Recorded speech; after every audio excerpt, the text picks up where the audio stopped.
fucking sets everything on fire. Stop! All right, here we go. Okay. Hey everybody, welcome to Dire Bear Adventuring Company, where we are a bunch of just nerds, geeks, fans of D&D, and we're going to sit around and play some Dungeons & Dragons. As always, we have Maddie as Annalise, we have Jack playing Yenfear, Steve playing Gillet, Chief is Arneth, and joining us for the first time and many times to come is Ryan, who is playing as Lucky Vince. Lucky in air quotes, which makes me question just how lucky he is. Usually when things are in air quotes, not so good. Unless I'm going to say that every time I say my name now. It's Lucky Vince. All right, last time we left off, the party had finished off the swamp area, clearing it of the lizard folk, the shaman, playing a beat down to a very arrogant shaman who stepped forward and said, you know, you'll not find me so easy to defeat. And then they promptly defeated him very easily. But he's kind of ganking him, yeah. Well, yeah, there was. It happens whenever everybody else's initiative goes first, and then you go down the order. But then we had them returning to town with the very shrewish Marin Marks, who is normally kind of hard to get along with, actually thanking them and then making sure that Steve got paid the money, or excuse me, Gillet got paid the money that he deserved as he had worked out the contract, thanks to Annalise, who was very forthright. No thanks to Yenfear, who loves the shiny coins. Listen, I know myself, okay? All right, so they returned to town. That evening they were having a nice festival with the people, thankful that their lands had been returned to normal, restored, the swamps had been dealt with, and now they had been pulled aside. Annalise and Gillet, if I'm not mistaken, had been pulled aside, and Barden Wainwright, the Artisan Guild head, offered them a gift. The dull metal that they had found, the matte finish almost metal made into two short swords. Explained that it's very expensive and very unique metal, and he said that it was called Dragon Steel, and that's all he gave you the name of. Learning that it cuts through things a bit easier than most. They head out to finish the last task around town to kind of get things balanced, and that is to clear out the quarry for Barden Wainwright and the Artisans Guild. Before we dig in one more time, and we have that recap done, I did forget, do we want to have any announcements? I know that coming up this weekend in Huntsville, where I am broadcasting from at the Lucky Dice Cafe down on South Memorial, we are doing a Comic-Con. I will be running a table. It's a one-shot. Come out and sit down and play with me. We'll be running you through the Theron's Traveling Theater. And for a small fee of $10, we will paint your miniature. My artist will be on hand to paint your mini while you are there. And you can take the miniature and your character sheet and go about your merry way to adventure in many more times. I know that... Are there any more cons that you guys have coming up that you're going to be a part of? I have one coming up in May. I will be at Anime North with my mom.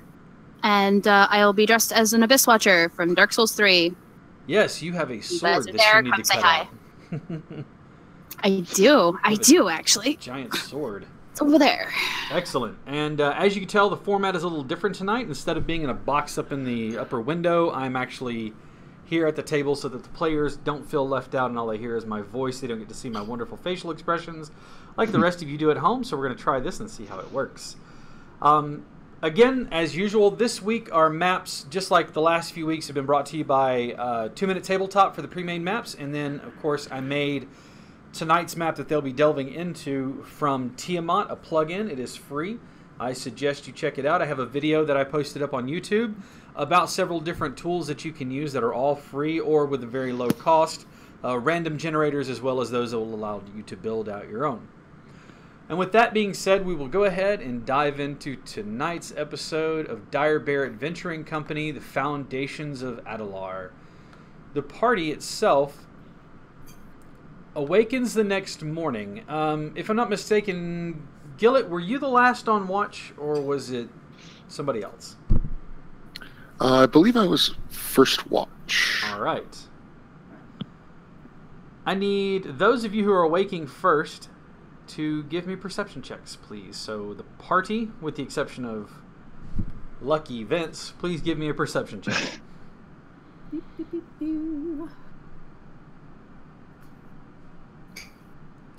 Already starting Nothing with those slips good past rolls. the very eagle-eyed attention of Annalise.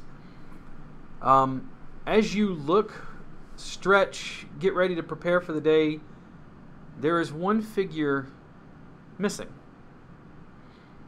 You find a piece of parchment and a very familiar drinking horn lying on near the fire, set almost at Gillet's feet.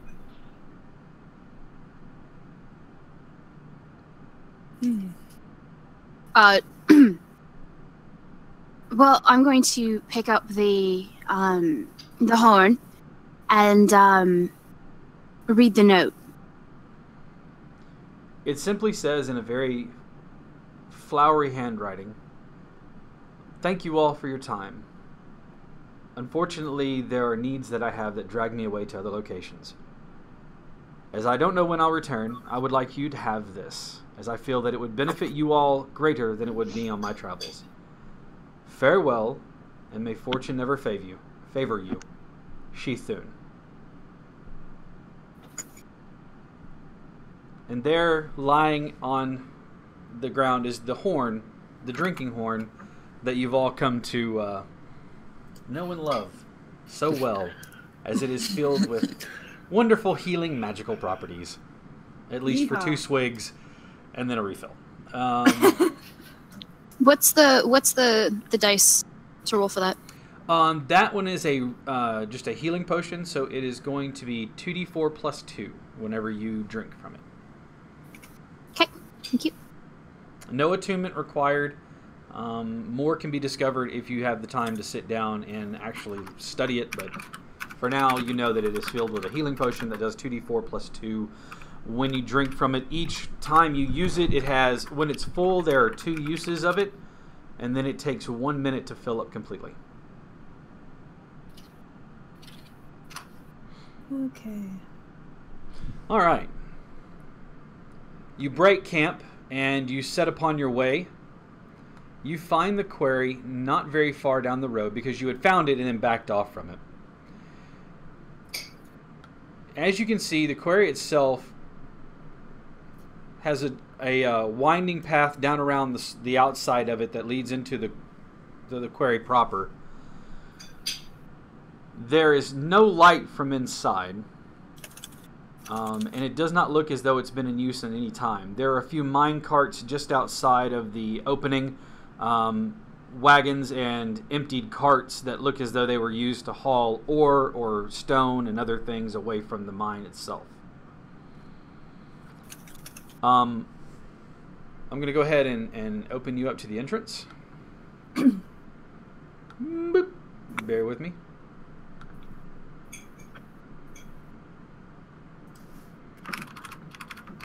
All right, you are already there on the mine. Yeah. As you get nearer, that's a weird word. As you get nearer to the entrance of the mine, I need all of you to give me a perception check, and Lucky, go ahead and give me a stealth check as well, please. All right. And we're back.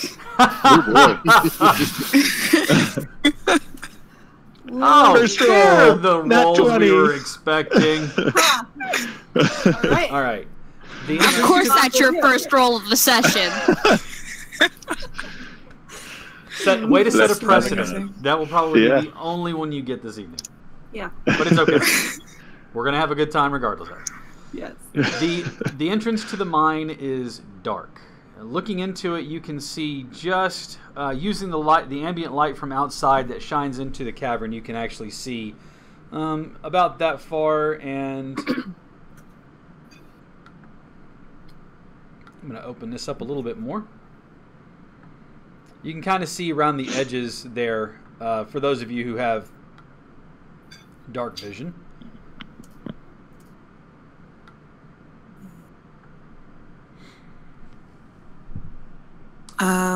No one has Can spotted I- you from your hiding spot, Lucky. Then, Just outside if, the mine entrance, hiding behind one of the carts, ducked down low, they seem to have failed to notice you. if I may, whoever this is, I'm going to see what they got in their pocket, if I can get that close All and right. bold. You will have to give me another stealth check, and then give me a sleight of hand. All right. All right. Give me a Jeez. perception check, Annalise.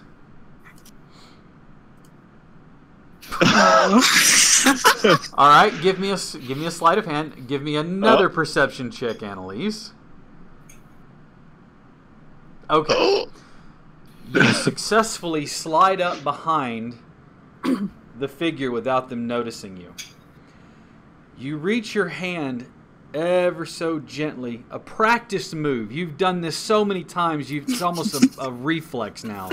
Muscle memory reaches forward into the pocket, and about that time she clamps her hand down over your wrist. Hello. As I'm doing this, the hand crossbow's out and like jabbed into his side. You have a pointy it's- thing in your side. Your pouch was falling off, and I was just making sure you didn't drop it. Who are you? Hey, I'm Vince. People call me Lucky Vince, though. Annalise, you've made a new friend. I know, and he's doing that thing where he touches me without permission. Would you rather? I mean, if you dropped it and you lost it, maybe I'd never Damn find it, you Jack! again. You're going to open your hand and drop whatever you have a hold of in your pocket. Into my pocket? No. You're gonna drop whatever you have a hold of from my pocket back in my pocket. He actually didn't. Okay. He didn't succeed in grabbing anything, as he was. She's just making sure. Oh, okay. Look, And then nothing. she's gonna slowly pull his hand out from her pocket and Yeah, let him nothing there. go. But the hand crossbow is staying exactly where it is, jabbed against his side. It's really unnecessary. Like I just, I was, watching out for your back. I was just making sure you don't drop stuff. Is this Here, Fire sorry, Great I'll take- Strangers?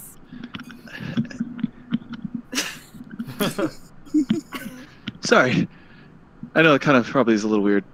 Covered in cowl. Hi. Would you like to give a description Hi. of what you look like? I am a pretty short, half elf. Hold on, sorry. There it is. Well, actually, pretty short compared to me in real life, but 6 feet tall, and I. This is a fucking giant. Pretty compared to you in real life. I'm like 6'5". Yeah, he is. He's Oh, really okay. tall. Jeez. Sort of dark brown hair, lots of pouches and pockets, but like a nice big cloak over it, and obviously set up like how I had there. I've got daggers on my side and a light crossbow on my back, and I have nice green eyes. Do you have any Nice snacks in those pockets? Let me see. I'll check my pockets if I have snacks.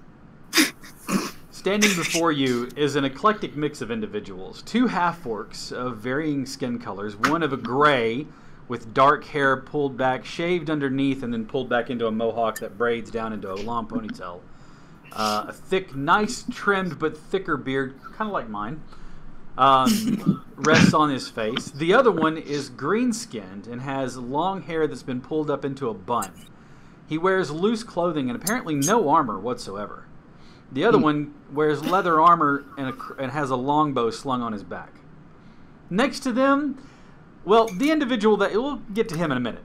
The individual that you picked the pocket from is a human, apparently, wearing a mask pulled up over her face with a red scarf, a tri-corner hat-like thing on her head, hand crossbow, which you've become quite familiar with in the last few seconds, and a weapon unlike you've ever seen. It's a short stick that appears short anyways, with a blade on the outside that looks as though it could flip open into like a scythe almost. Did I describe that right? I always get that wrong. So the weapon is like it's a saw blade. You know, you got the 2 people working with a saw blade. Yes. So it's a saw blade, but it's about 3 3 feet in length, with a mechanism at one end, which connects to the handle, and the mechanism is a quick shake down, and it'll extend. Oh, I know exactly. Yeah. Yeah, you know what I'm talking about. Yes. Yeah, I'm familiar with it too. I just can't describe it that well. Yes, it's interesting. The last figure, the one that I skipped over, is a modelum of color. A vibrant spirit of an individual with red curly hair that sits upon what can only be described as the very finest features of maybe a man? Not sure. Very pretty. And just this explosion of vibrant colors in amongst all the foliage and the mine shaft. There's a purple cloak with a teal, or a purple jacket with a teal cloak. This is a very... He describes himself as just a mess, a disaster, but a beautiful disaster at that. So again, before you stands this description that Lucky had given. Lucky, you remember why you were drawn to this location? Yes. Okay. Well, I've to be honest, I've been following you guys a little bit. Full disclosure. Of course you have.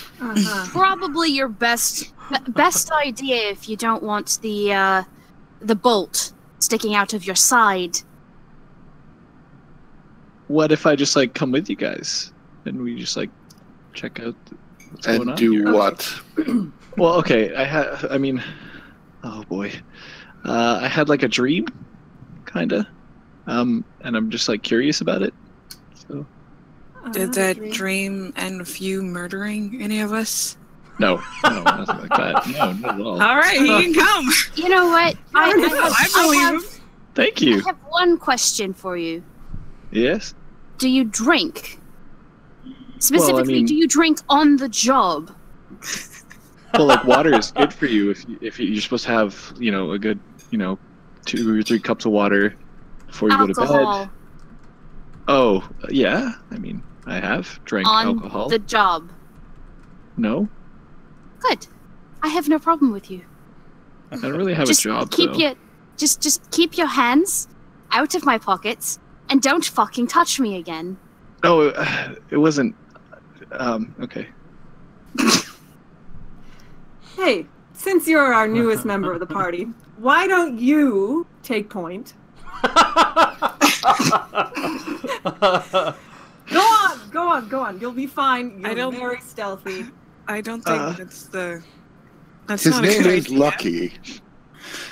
Well, I think it's a But little... remember, it's Lucky. No, it's okay. It'll be fine. I'll be right behind you. Don't worry. When I scream for help, will you come? You have my word that I will be right behind you. Okay. I want to prove myself to you guys, so yeah, I gotta go first. Good. I think you should. You made a bad first impression, so go on. She was trying to drop her pouch. No. No, it's okay. I take out my light crossbow, and I'll sort of crouch down and very slowly kind of move to the corner of the cave there and take a peek in. All right, go ahead and move your token around there. You should have full control of it. There you go. Yeah, All right. Now you have dark vision. I do. The half-orcs have dark vision. The Eladrin has dark vision. Hey, human. What light source are you going to use? What do your human eyes see? Okay, I guess. Dark. So my question is, if I were to activate my Crimson Right, would that be enough? Are you going to use it for radiant? Is that, or electricity? Oh, well, so my Crimson Right would be the lightning, but it would crackle with lightning the entire time. It would give you dim light, but it would be kind of like it would have almost a strobe effect. So I don't know how effective it would be. And look awesome inside the Never mind, I have a cave. torch. I'm just gonna light a torch. We're just going to use the torch. We're just gonna use the torch. We're doing it live. We're doing it live. Fuck it, do it live. So she'll kneel outside of the cave and just light her torch. All right. So you have a light source now around you. Can I attune to summer? Yes, you can attune to summer before you set off to the cave entrance. Thank you. While that's being done, can I check for traps? Where it's specifically just looking around in general? Absolutely. Just like... Roll me a perception check. Okay. Come on! No! Oh, You see no traps. yikes. You're doing great, sweetie. Let the little one go first. It'll be fine. It'll be fine. This is fine. Everything's fine. All right. This is what you see so far in the area. Let's see. You have 60 feet. Yes. Okay. I'm so sad about my roll. Sorry. Next time.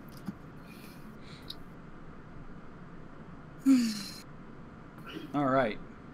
You see mine carts abandoned. Again, wagons that look abandoned. Tracks lead in a circle around here where you can see areas that have been carved out and have been set up as unloading and loading places. You can see that they were working on expanding part of this, as you can see scoring marks from where tools have been cracked against the rock.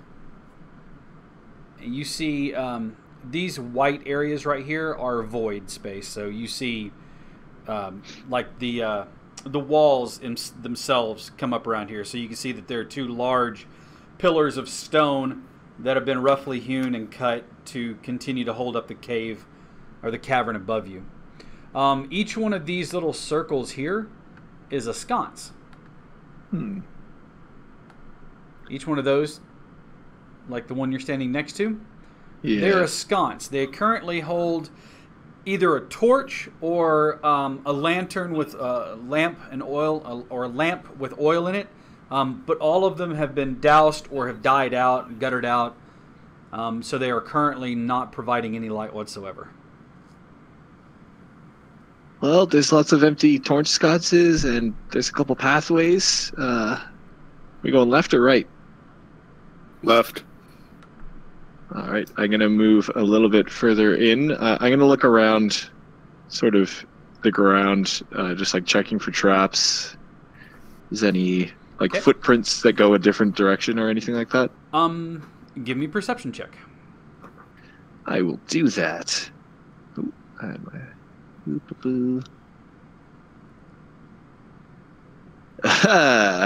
You don't seem to see any footprints. Anything that you do see, there are old tracks here. Because, you know, the tracks from the... Ha! That's so funny, Cap. Oh my god. Stop patronizing me. Well, I'm gonna Don't make move the old with man feel bad about himself. the fence. Dad jokes. I got him. I roll a deception. You can see that again, like I said, this seems to be a well-maintained area. Like they were working this area to pull stone. Every once in a while, in the light of the torch that Annalise has, you catch a flicker or a glint of something that you can only see as probably an ore vein of some sort. They have kind of a brownish green tint to them. More than likely, it looks like copper. You see some that are kind of reddish, and it looks like there is both copper and a little mix of iron in here as well. Which way do you want to go? Straight ahead of you, you can see where the tracks are cut across your path. And as the light pours into the area, you can see that there is a tunnel, or the path continues on past the tracks down into somewhere. And you also hear the sound of running water. Someone else want to go first now? I'm kind of scared. Well, someone's getting a push forward. No! I have no problem going first. Annalise is just going to brush past every single one of them and move forward. Thank you. And she's going to head in this direction. Oh, I'm not joking. I'm pushing you straight forward. Nope. Gulp. Nope. Oh no. The hand crossbow is back clipped to her belt, and the sock lever is clipped as well. All right. To her belt. And she's got the torch held high. Along with the mine carts and the wagons and the other things that you see, you can also make out here and there pickaxes that have been laid down by the side, buckets used to carry out smaller amounts of stone and things like that. You also notice, like I said, the tracks. There are a few tables with old decaying maps on them. It looks like whoever was in here, they haven't been here for quite some time. The maps themselves, they're not decaying, but they are definitely showing signs of not being cared for in some time. The tracks themselves make a cut up near the stone wall there, and then they make a circle around, kind of like what you see here, making it easy access for someone to get to the ore out of the wall into a cart, and then move the cart around to the open to get it onto a wagon or another cart to carry out of there. Did he say how long it's been since they've been in here? Give me an intelligence check. Let's see if you can recall that information. Just straight intelligence. She is asking this of Yenfir, Gillet, and Chief Arneth. You said intelligence? In straight intelligence roll. And any of you that had heard the information can give me this roll. I don't remember anything. I don't remember either. anything. You don't see anything. You don't know anything. No. I don't know anything. I was just sorry, and I was Steve. barely listening the whole time. Gillet, I heard the gold part, and you that's recall that he had said it had been like months, not years, months that he had been there. Looks like no one's been down here in a long time. More than just a couple of months. What were Yes. you guys told? Maybe not. You see, things underground can get worn quickly. A lot of things rely on sun. And if they don't have the sun, well, Then they things can get hide? nasty. Oh yeah, that too. So, I don't think this is too far out of the purview of relativity. That, somebody might be lying to us. Possibly again. Who would do something like that? You think they would just tell lies? Just Well, it's a town of since I'm- liars. Since You I'm know, pretty like a sure liar. that the You know, like a liar. since I'm pretty sure that the merchant was lying to me earlier, it does not surprise me. Well, why did they tell you to come down here exactly? I need to get Oh, ears. why are we down here? Goblin. Yenfir? Yep. We're here to murder some goblins. Let me check my notes. Flip, flip, flip, flip, flip. Yenfir has all of it written down. Oh, right here. It's right here, little my handy notepad. notebook, 30 gold. He's got a That looks like ledger that he he's keeps miming with that. him all the time for the jobs that he takes, how much they pay out. How did you know that was in my pack? We're here to take care of some goblins. Well, that's pretty creepy. We are instructed to retrieve the ears of the goblins. that's horrible. And, Oh, the goblins. Okay. yeah. Yes, the goblins. I was just told ears. And the ears Why are you of getting the said ears of the goblins. goblins? What? Why are you getting the ears of goblins? That's just so vicious. I mean, I don't ask. If people are gonna pay me, I'll do it. Whatever. Being paid for it? You're not being paid for anything. Well, I mean, like, Let's make sure we set those Theoretically- grounds quickly. You're not getting paid for it. theoretically, We- if I just showed up with you guys and I also had goblin ears, you think they'd pay me? No. Theoretically. No. Oh, okay. Yenfear? Darling, Uh, we had a yeah? talk about this. But Don't be rude. I'm not rude. He tried to rob you. I was. He wasn't successful. I wasn't trying to. It's the intent that matters.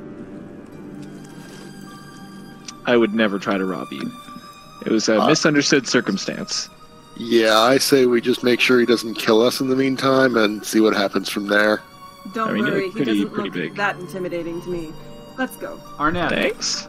give me Yeah? perception checks as you get closer to the edge of the tunnel that was there. Okay. Come on. Okay, that I'm is a just, 4. I'm just, I'm just love you. making sure you don't have a negative in perception. Arneth the I'm just- wise, but Arneth not the perceptive. I'm just listening to them talk. All right, Looking at some of the ore and the rocks, you know. sure. All right, you see that the tunnel continues on, and you hear the faint lapping of water as though it were moving down either a stream, a brook, or something else there. You also see that the tunnel or the tracks go into the distance up here. Annalise, are you lighting some of the sconces and the lanterns as you go? Yes. Okay. Good, so I don't have to cover those areas again once you move past them. You don't think we should maybe, keep it dim light so, we don't attract attention? Annalise is gonna lean in towards him, gesture to her face, move her hair out of the way of her ears, and just be like, "And you expect me to see how?" I mean, we could, tie a rope to you or something. Human! If I can't see, I can't do anything! All right. True. Where Gillett, did you say the tracks were leading? the tracks are leading up here to the upper right-hand corner. Okay, well, And this guess looks I'll like a start making my stone... way over there. This looks like a stone path that was started by them, but then the natural cavern, or something along those lines, looks like it has, like they opened up an entrance to the natural cavern behind it, as though it hasn't been shaped beyond this point right here. All right. So as you move up there, go ahead and give me a perception check again, please. May I help them with that? Please help me. Okay, I'll let you roll for a perception check as well there, Alright. Lucky. Yeah, not bad. You do not see any traps. The tracks continue around the corner and down into another tunnel, and you do hear the faint sound of water, again, kind of burbling or moving swiftly over stones. Yeah, you should I'm probably let thirsty. me, I'll sneak go ahead. that way. Okay. You see the tracks cross over a shallow, you're not sure how deep it is, it appears shallow, but there is a makeshift bridge for the tracks, and they head over this moving water beneath them. It Oh, carries you're on going first on that. for several feet. The tracks in the little bridge that's there, because the tracks are, they're minecart wide, so they're not huge, but they're about 5 feet wide. So one of you could cross over at a time. The tracks themselves appear to be of sturdy make. They're not dilapidated or old, so you're pretty sure and confident that you can go over it. As you look across, you can see that now that you look down, the bridge itself isn't very high over the water. It's probably 5 to 10 feet, and then you can see the water below you. You can't tell if it's fast moving or not, but you can definitely tell that it is running water. All right. Well, I'll sneak up ahead, guys. Don't worry. I got this. But if I start screaming for help, please come help me. All right. All right. So I'm going to try and stealth across this bridge. All right, go ahead and roll moving stealth. slowly. I want to prove my use to you guys. Okay. Go ahead and try to make your way across. Now, it is metal with wooden slats, so I would like to have you give me an acrobatics check as you roll across here. All right. No, it's okay. You're not. It's a very easy DC because it is sturdy enough.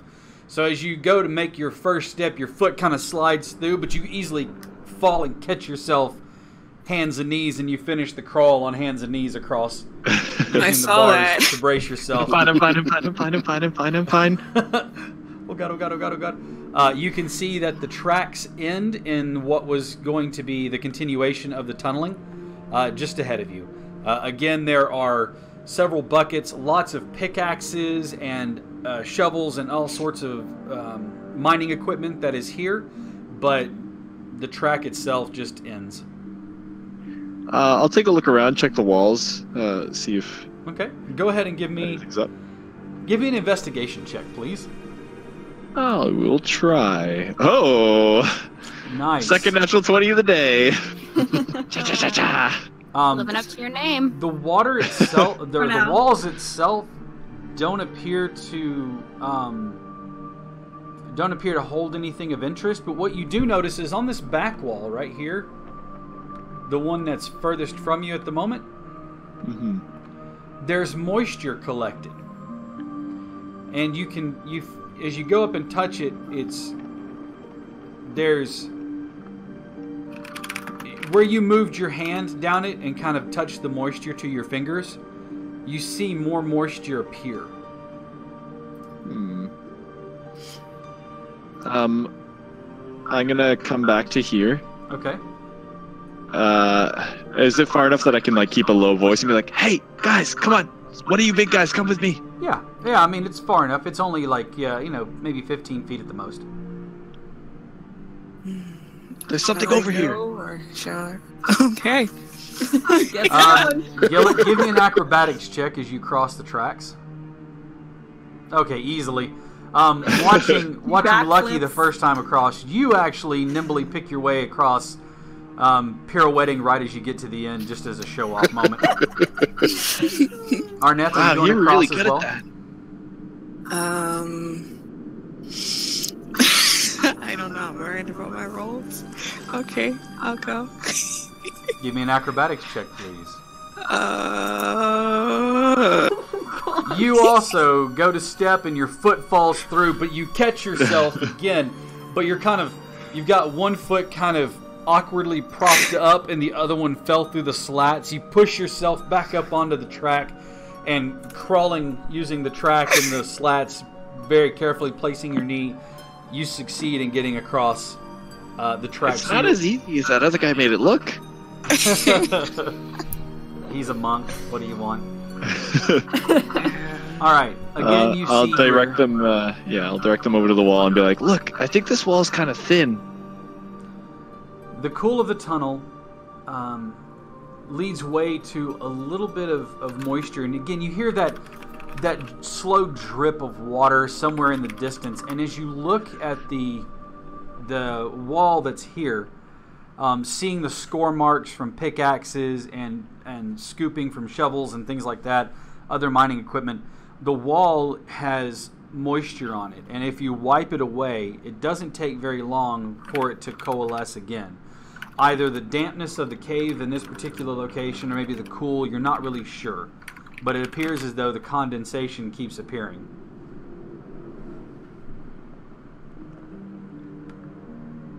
What do you think it means?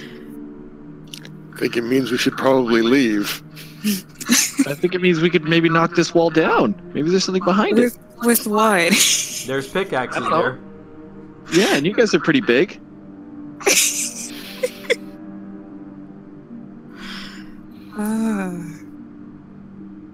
I'll grab a pickaxe and hand it over to Arneth. No. All right. Annalise, thank you. and is Yenfear with you? Yes. I am. As you guys get to the cave entrance, you can see down the tunnel a little bit further where a natural stone bridge seems to cross or kind of bisect running water. The water runs beneath the stones in front of you. My game is being weird. Sorry, hang on a second. The water runs beneath the stone and moves out again. From the sound of it, it seems like it might be moving pretty swiftly. As you can hear it gather, and then there's a churn sound as it ejects itself from the other side underneath this natural stone bridge. It's only 5 feet from the top of the bridge down to the water itself. So, again, you can tell that if you fell, it would be, you know, a rather short fall, but it's also going to be, you're not sure how fast it's running underneath there. I need both of you, though, to give me perception checks.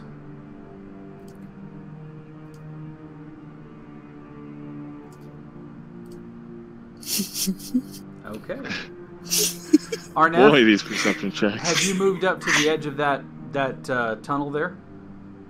Yeah. All right. Arnett, you can see that the water continues down a path that is unclear to you. It seems to continue on in the direction running both east and west, or as you are on the map, west and east. You're not sure of the flow, but you get the idea that it is moving from your right to your left. So Can that the I flow of the water is hop into the water? running in this direction. Yes, you may absolutely jump in the water if you would like to. Sploosh. Okay, I need you to give me an acrobatics check, All right. because I'm not going to make it easy on you. It's a 12. All right, you land in the water and the stone is wet, and you find your foot slipping out from underneath you as you land on your bottom. And the water rushes around your legs and over your legs, but that's about as deep as it goes. You reckon if you stand in it, it's just over your ankles. It's not very deep at all. However, it is moving very swiftly. Well, I'm already almost completely soaked. Well, your pants are definitely wet. Well, I And you got Hop that. back to You my got that feet. wonderful in your Yeah. boots as you walk. That wonderful soggy boot feeling. it's like, reminds me of home. Weren't you already in a swamp where your boots got soaked? Yeah, Yep. All right. the swamp stank a lot. This water doesn't appear to have any odor. It seems to be green, like it has a greenish tint to it. But you may recognize that as part of the deposits that you found in the area.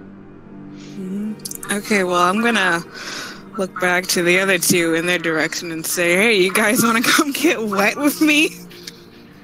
Innuendo, Water's great. folks. We bring it all at Dire Bear Adventure Company. What, are you afraid of a couple wet orcs?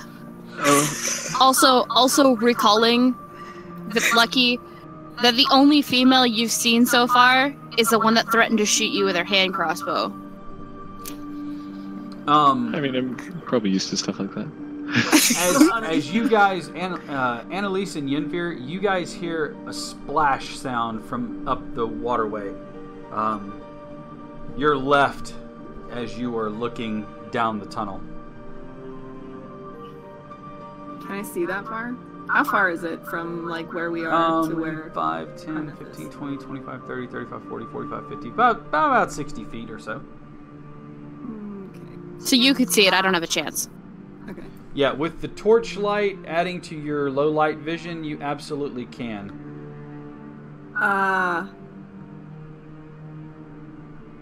Arnett, what are you doing? Getting wet. I would like to state for everyone at home that my first roll of the night is a natural 20. I hate you so much. You hate me and you love me. I'm gonna start heading towards my favorite birdie. Yenfir, Annalise. As Yenfir steps forward and says, Arneth, what are you doing? There is a twang, and an arrow out of the darkness flies forward and slams into Yenfir's shoulder and back. Oops. You hear the sound of a cheering voice angrily going, Get out of my home! All right. How much damage do I take? Matt? You take 9 points of damage from the goblin's short bow. I rolled it. My gonna die. first roll was a crit. All right, hold on. Okay. Done.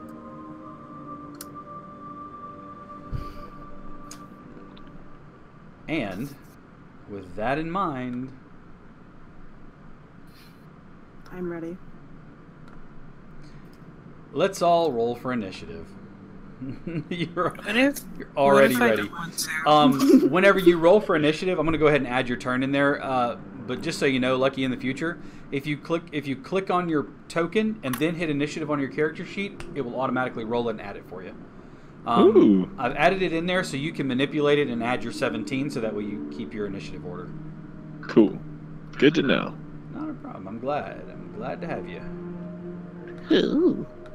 Yeah, for now. You know, we'll see how it goes. Before, everything goes to hell in a handbasket. True. That won't be my fault completely. We'll see.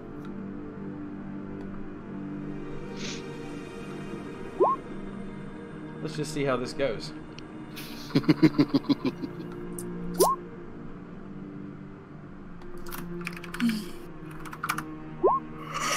All right. Aye.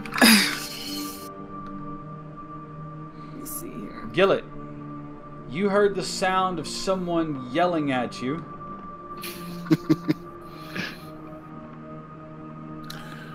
You hear the sound of Yenfir scream as a bolt goes slamming into it. An arrow goes slamming into Yenfir. You hear him let out a scream, and you hear the small goblin voice yell out in a language that you may or may not be familiar with. It's very similar to Orcish, but it's not quite the same. Like the difference between Spanish and Portuguese. There's a lot of similarities, but they're not the same language. Kind of like that. All right. Fair enough. And it yells out something, either get out of my home or give me the bread you owe. You're not quite sure. It could go one way or the other. But it is your turn. Well, I'm going to go as quickly as I can and check out what's going on. All right. You jump down into the water. The first thing I need is an acrobatics check from the last time when you land in the water to make sure you don't fall on your duff. All right. You actually end up, whenever you jumped into the water, you actually did slip on the wet stones and you ended up on your duff. It's going to take half your movement to get up, but we'll say that you got up because I didn't see the jump down there.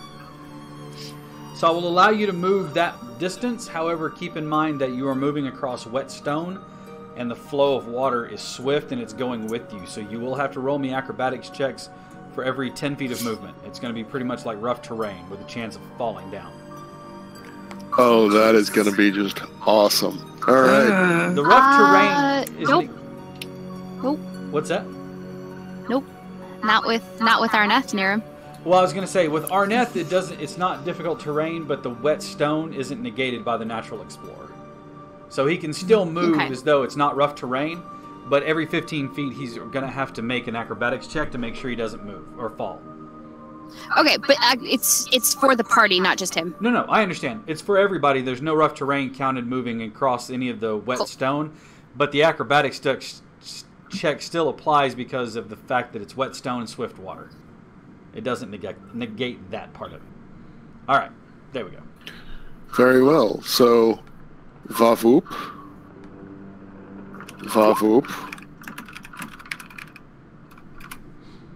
All right. You move that far again. You fall, stumbling to your knee as the water just takes your ankles out. You don't take any damage from the fall, but you're going to have to use half of the rest of your movement, of your remaining movement, to stand up. All right. Uh-oh. Hang on a second. It says I lost the stream. And Uh-oh. And we're back. And it's back. Okay. So you were saying half of your movement to stand up, half of your remaining movement to stand up, let's say that. Right. That'd still probably get me about here, it looks like. Okay. So that should be even worse. So go ahead and give me an acrobatics check again. Oh, I did. That was what was even worse. Oh, and yet another then. I don't see it yet, so. It was a flowing 9. Nice. So yeah, you once again fall down on your bottom. The water and the wet stone just sweeping you off your feet. How much movement do you have left? That's it. Okay.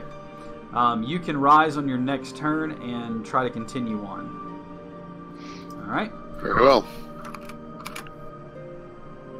Lucky. It's your turn. Guys, wait up. I guess I'm going in too.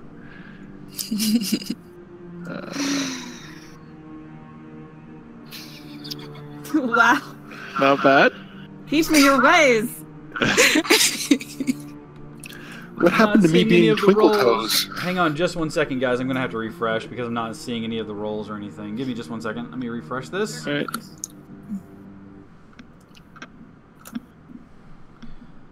It happens. Sometimes you have problems with technology and things don't work out the way that you want them to. Right. So you have to refresh every once in a while. And it's okay with that. Yeah. Well, once we get more Part of life. subscribers, Once we can get afford subscribers, more we can- equipment, right? Yeah. Exactly. Totally. Yeah. Like, So yes. get your folks to follow so we can get up to where we need, and one day we Mhm, can and be we a can- fancy group. And we can do Well. giveaways. That's more right. We contests, already are more doing a content. giveaway. Yes, Let's we see are. where we're at. Hang on a second here because I want to announce it when I can. We are 11 followers away on Twitch from our next giveaway, which will be a Steam Oh. key. We are a scant, if you will, a scant 15 subscribers on YouTube from what I recall from that giveaway, and 22 patrons for our book giveaway. What book are we giving away? Well, we could be giving away Sword Coast Adventurer's Guide. We could be giving away Tomb of Annihilation. We could be giving away Out of the Abyss. We No could be way. Giving away Yawning Portal. Amazing. So I can't believe it. $1 gets you to be a patron. All we need is 25 to start doing our first giveaway. It's a patron-only giveaway. All right, back to what we were doing, though. So you rolled a Yes. 17 for your acrobatics. I did when I hopped into the water to chase after my friend orcs. All right, you jump into the water. I love how the orcs have become like everybody's buddy. I was honestly thinking that from the beginning. Like orc Everyone buddies. just gravitates to. We're Yeah. buddies. Everything's okay with an orc around. All right, so you land in the water. Your feet start to slip, but you actually shift perfectly and catch yourself so you don't fall down. How much total movement do you have? 30 feet? Yes. All right. You used 10 of it to jump down because it's 10 feet from there. All right. So you have 20 feet of movement left. Unless you So I double can do- move, you can, of course, forego your action this turn to double move. I'll come here, hmm and I will use an action Are to you? use my. You're Sorry, a rogue. no, I'm not. Oh, that's right. That's right. I forgot. Never mind. I look remember like now. a rogue. Never mind. But I will do something that my class can do. Okay. I will use my Warlock Hexblade, Pact of the Blade, and I will summon a Pact weapon. Excellent. And I'm going to summon just like a longsword. All right. He's finally playing the caster he always wanted to play. And I I was encourage born this. to play. I encourage it so much. Um, Well, I mean, he was supposed to be playing a caster on Thursdays, and then he's like, no, never mind. Fine. all right, so you take a moment to summon this longsword out of nothingness. It looks like a shard of ice or jagged edges like an icicle, but it's flat like a blade. And there's a little bit of mist drifting off of it, like cold hitting warmer air. All right, and That is all I will do. okay, Yenfir, you see a goblin ahead of you, looking ready to shoot you again. You made a grave mistake. And I'm gonna firebolt. Okay, that will hit. 3. 1, 2, 3. And how far is he from me? He is about 10 feet.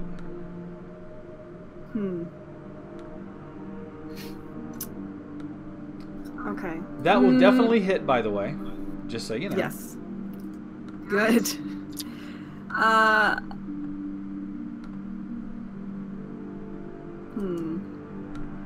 I'm gonna stay here. I'm gonna end my turn. Okay, you're going to go where? I was gonna stay here. I was thinking about moving into melee range, and then I'm like, you know what? I already have 17 hit points. Let's not make it worse. I don't need to faint again. First fucking episode. Don't try. This is the first episode all over again. Yeah. Flashbacks. All right. Just make sure you land not face down. In the water. Yeah. It's that's what it is. I figured out that Yenfir's weakness is water-based areas. In the Water-based swamp, areas. he fell down on his face in the water. Well, he hasn't encountered the water here yet, so. No, I learned my lessons. Stay out of the water. Stay dry. Mm-hmm. Stay dry, my friend. All right. Let's see here. From the shadows.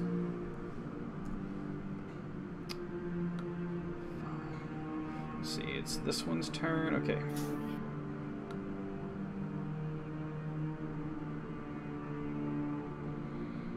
He sees a pretty fancy thing. We know that pretty fancy things mean color, mean money. You're worth a lot of value. Stab you! Does a 15 hit your armor class? Sorry. I was trying to... It does, unfortunately. He hits you, he swings this vicious-looking, almost rust-colored scimitar. The edges of it is a jagged thing, and it does more tearing than actual slashing, but he hits you for 5 points of damage. And he messes up your beautiful jacket. That's more of an insult than the damage done from the blade, almost. Arneth, it's your turn. It's my turn. You are standing. Yeah, I'm standing. So I shouldn't move because my rolls will immediately have me in the water. I'm going to take out my longbow. All right. Can I hit this guy right here? Yeah, where you're at, you're actually higher up than he is, but by only like a foot or two. But so yeah, you can see him. You can actually see him and the one behind him. All right, well, I'm gonna try to shoot him. That will hit. Hey. Nice. As soon as he finishes slashing the front of Yenfir's coat, drawing a welt of blood across Yenfir's chest, an arrow flies over Yenfir's shoulders and jams itself into the goblin with enough force that it knocks him off of his feet, and he twitches once and stops moving.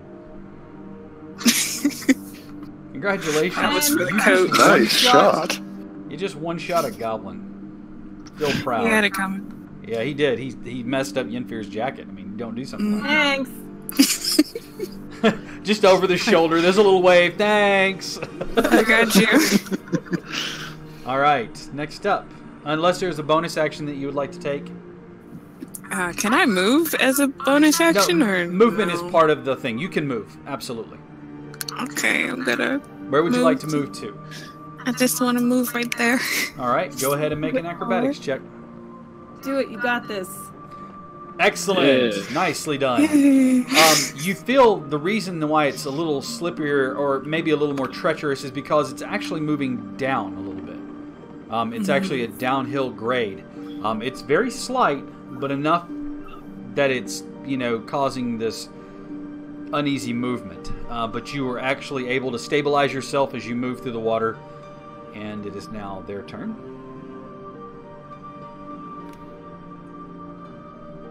And I need to make an acrobatics check. You see this one walking forward, and he stops about here and falls down in the water with a splash. Because they're much shorter than Arneth is, it's actually like up to his stomach. But he slaps the water and then stands up, and he's only able to move here. But he is going to take his bow and fire at Arneth. Still shaken and kind of like shaking his wrist out where he fell and caught himself awkwardly. He fires the bow, but the shot just skitters off of a wall in the distance. It doesn't even come close to hitting you. Poor guy. All right, next up.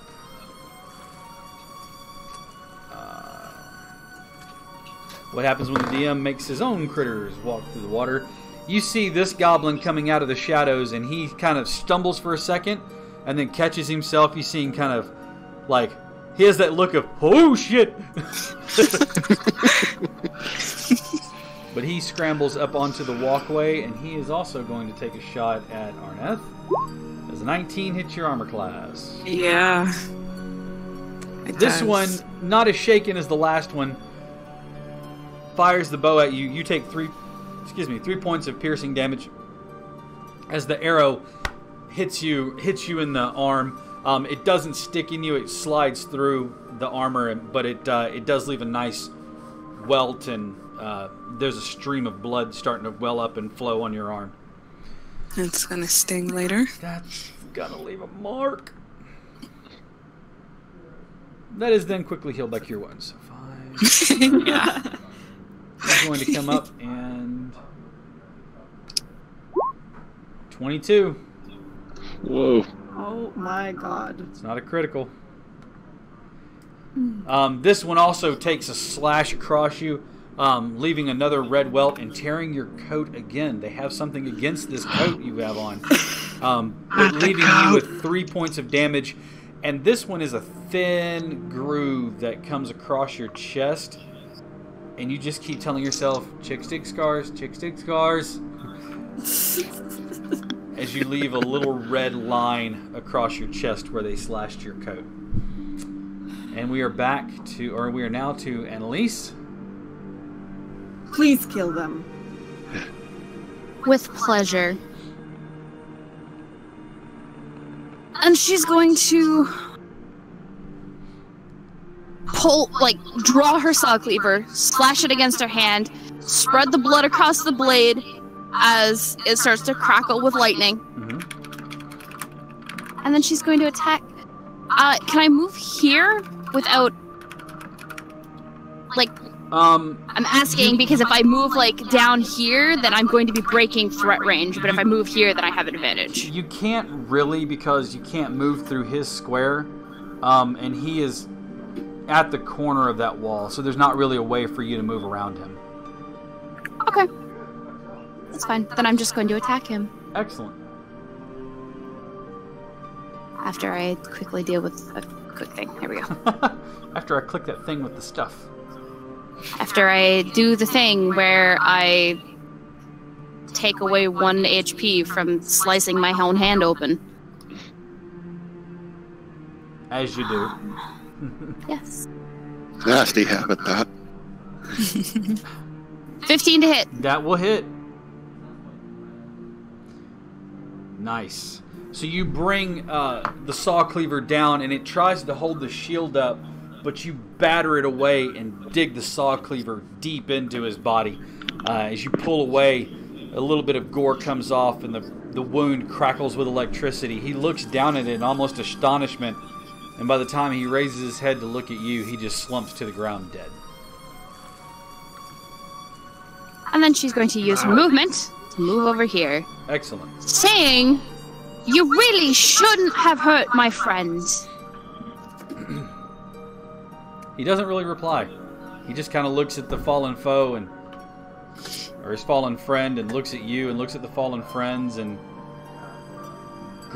bares his teeth at you. Arrgh! Gillet, it is your turn. Back in the water. Something, something, I can do that too. Something, something. Well, Gillet is not going to waste his time getting up immediately, and is instead going to use the flow of the river and the slipperiness of the rock to just sort of slide towards them as quickly as possible. You're just scooting across the stone. Precisely. Like a dog across the Hold on a second. There's a thing for this, believe it or not. Fantastic. There's a book with certain guidelines that you can use. Is the long forgotten scooch stat. The scooch ability is a feat that you can take. It helps Scooch Master, in pub yes. crawls.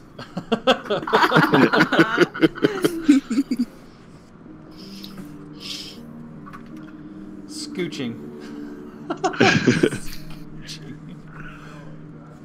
Like a dog dragging its butt across the carpet. Just, Yeah. just gill it in the water. Oh, this is my life, folks. This is my life. Happy to contribute. I appreciate it. It's fantastic. Wouldn't trade it for the world.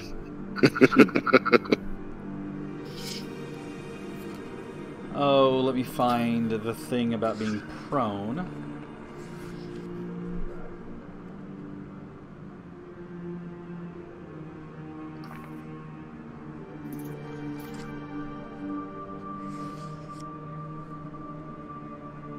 Bear with me, folks. It's sometimes in there. Aha.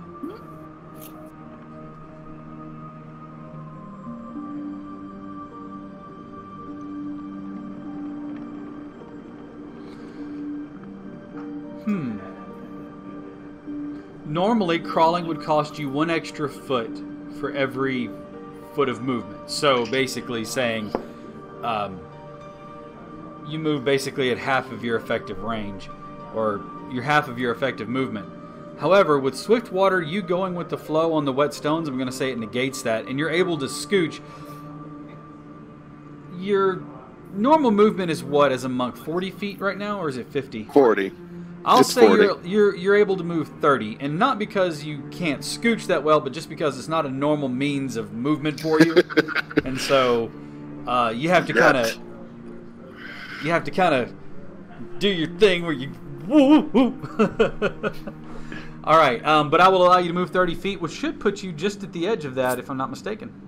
Mm-hmm. All right. My God. I will allow you to stand up with half of your remaining movement, which would be 10 feet. That was amazing. So you are now standing up, and you are face to face with this thing almost. He's just a little bit above you because it's about 5 feet from where you're at to where he's at. So he's just above you, but you can punch him in the ankles as much as you'd like to. Oh yeah, I'm definitely going for an uppercut. Right in the goblin... right in the goblin coin purse. Unfortunately, your unarmed strike does not hit.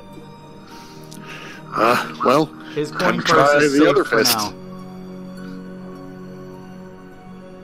Oh, good. Even worse. Oh, boy. Great. Your He hands are all looks down wet. as your first strike goes to hit him, and he kind of does that jump back movement. And so as you come up with your other one, he lifts his leg up quickly and steps over your fist as it swings and just barely misses him. A nimble goblin. He is very nimble. Hmm. All right.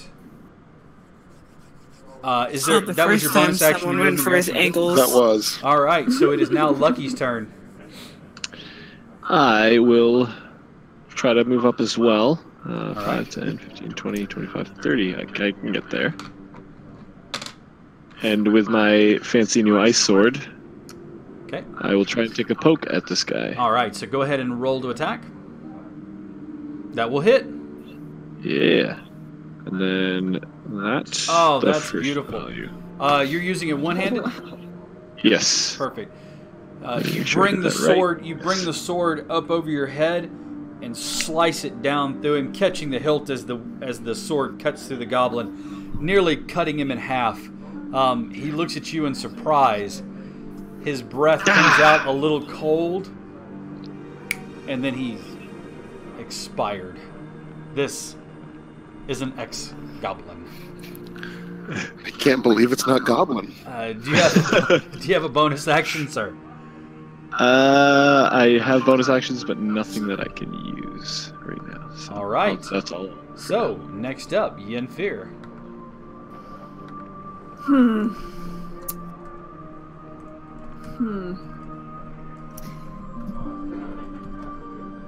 What shall I do? What shall I do?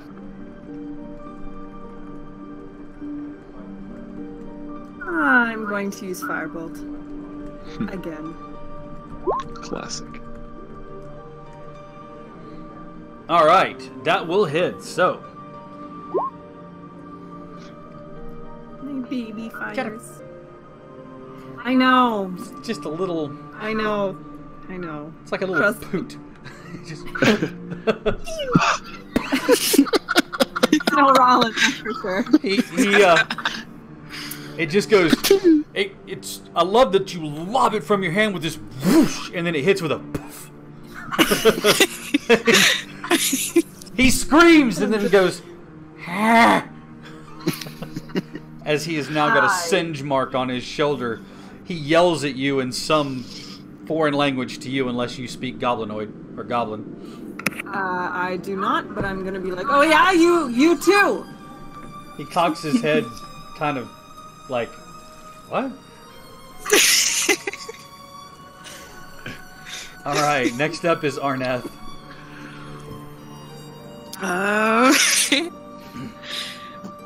I really want to just get out of this water.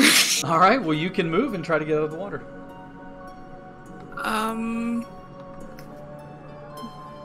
Okay. I'm gonna try to move here. All right, go ahead and give me an acrobatics check from where you were, because it was 15 feet.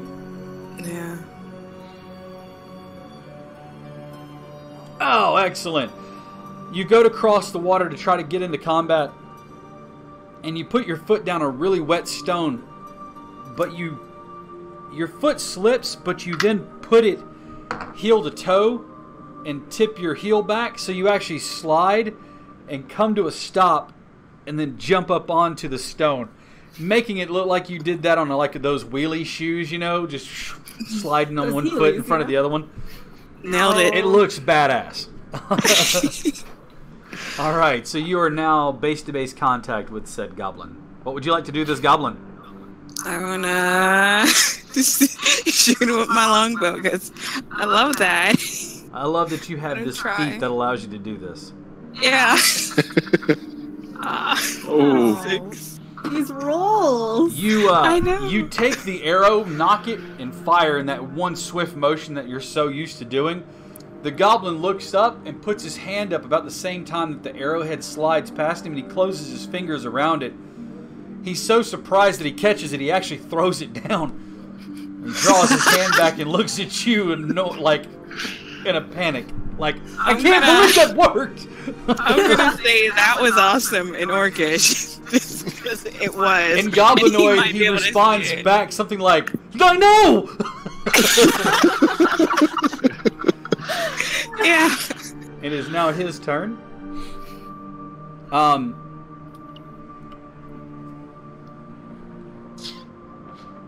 He yells something over his shoulder, down like in this towards this direction here. Arneth, Gillett, And does anybody else speak orc or goblin? No? Okay. Again. Okay. Sorry, just a second. I'd be like, wow, really? I wouldn't be surprised, honestly. Annalise speaks the language of the monster she hunts. Fair enough. Should have picked comprehend languages. That way, if there is a survivor, they can run back and tell the horrible tale. No, I have wisdom and intelligence on them, not languages. Okay. Moving on. Both of you give me perception checks, actually. That's what I would like to see from both Gillett and Arneth. At least you're consistent. That's all I can say. What is that the So good sorry. consistent? What you recognize the sound to be is either help or yelp. It could be one or the other. It did sound like a yelp sound to everybody else. It was one short bark of like a command. And then he is going to try to break and run. I need an attack of opportunity from the three of you. So, Lucky and Gillett and Arneth, you can each take an attack of opportunity against him as he tries to break from your threat range. Okay, Lucky, your blade slices down right behind him, almost taking the skin off of his heels as he continues forward. Chief, you actually strike true. Gillett, you swing and go to hit him. He ducks his head as he tries to miss, so your swing goes over about the same time that the sword blade comes down behind him. Unfortunately, he's not able to escape as you quickly draw and fire the bow. This time he's not paying attention, so it strikes him in his back. Go ahead and roll damage for me. Ooh, yeah. He flops to the ground and slides about 2 feet and the arrow still quivering in his back. And he is no longer amongst the living. I need everyone in the party to give me perception checks, please. You're really gonna make me do this again? I am going to make you do this again. Until you get it, no, you're not. No, I don't know Hey. what's wrong. Oh, thank goodness. What do your elf eyes see? Right. A lot. You know, stuff. It's not so much what you see as what you hear. This Oh, I'm already Sound. creeped out. Okay. and the sound of more goblins. So, Cap, I am going to consume the vial of wariness Okay. that I had prepared, Okay. which gives me a +2 on initiative, Okay. but I'm going to be taking disadvantage on perception checks. Okay. So you're going to bump your initiative by 2? Because we're going to stay in the initiative order that we have. So Yep. I'll bump you by 2. And you'll take a disadvantage on perception checks, right? Yep. Okay. So I will roll that now. All right.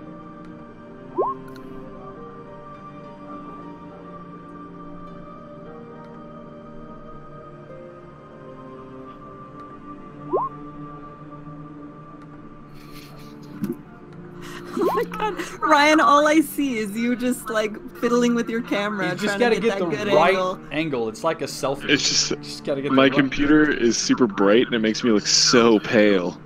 You're in character. Yeah, a little bit true.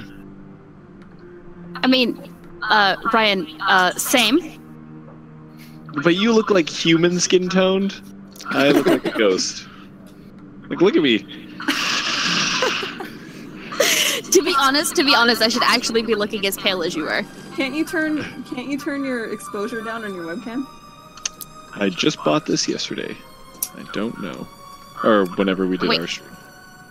So Thursday. Yeah, that's the day. As So, you like, look, a couple days ago. Arneth, back towards where the goblin fell. Oh boy.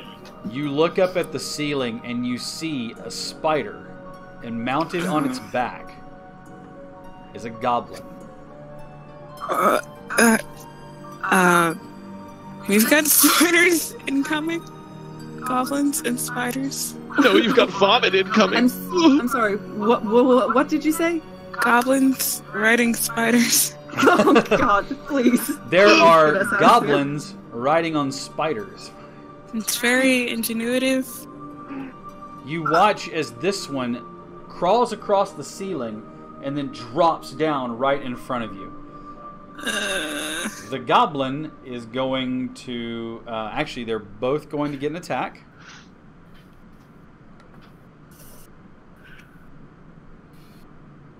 I want you to know, this took some ingenuity. I had to count and see, okay, what could they ride on that would be actually like, you know, that size? I just read giant wolf spider in the stream, and I'm like, oh no, no, no, no. Why aren't you opening? There, thank you so much for doing that for me. I greatly appreciate it. Not just giant spider, giant wolf spider. Yay! No.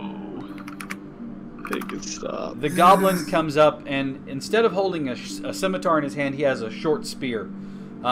He takes and stabs over the head of the spider, trying to hit Arneth. We're not going to roll that die. We're going to roll in here so that we can all see the horror as it comes at us live and in full color. Yay. Still going to be a 1d6, so it's still going to be this 16 hit your armor class. Yes. You take 4 piercing damage as he stabs forward with the spear. And then the spider rears back and tries to bite you.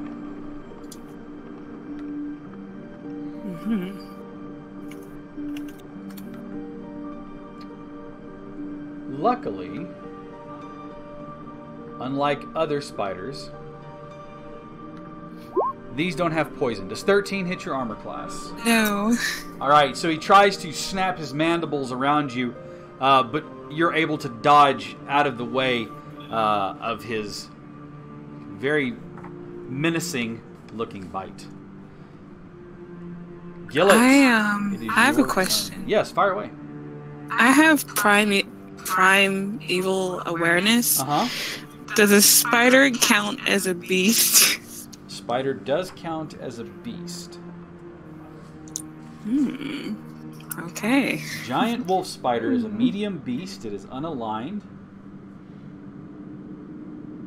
You mean evil aligned? No, it's unaligned. No evil aligned. No. Just because you think that have it's a evil? prejudice against spiders, not mean they're evil. Evil, sent by Satan himself. Alright.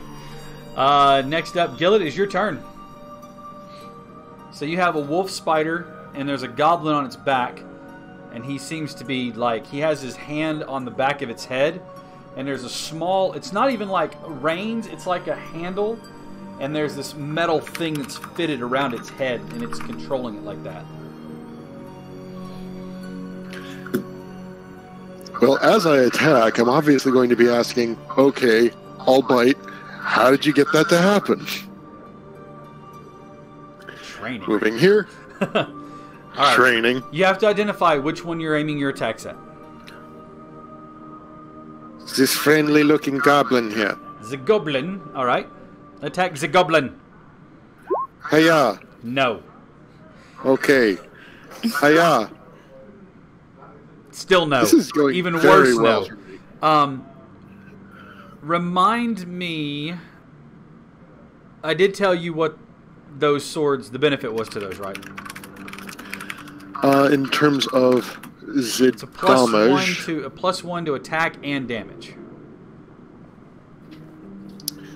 okay, If then you're I using- will add that then. Yes, please make sure you add that. You should see the right after the stat for attack. You'll see magic bonus. It'll be a +1, or you can add it to the 1 there. All right, but yeah, you're unfortunate. He's able to dodge and weave the spider, bringing its legs up, preventing you from hitting him. All right. Yen Fear. Your worst fear. Spiders. And goblins on spiders, nonetheless. And like honestly, two of my worst fears in one place. That's right.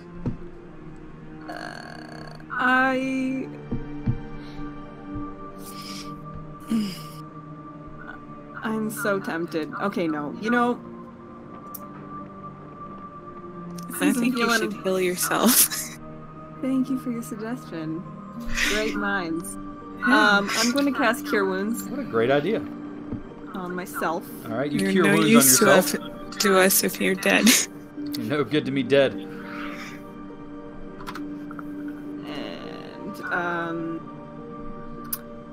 And oh, I want nothing to do with this at all. I want no part of this.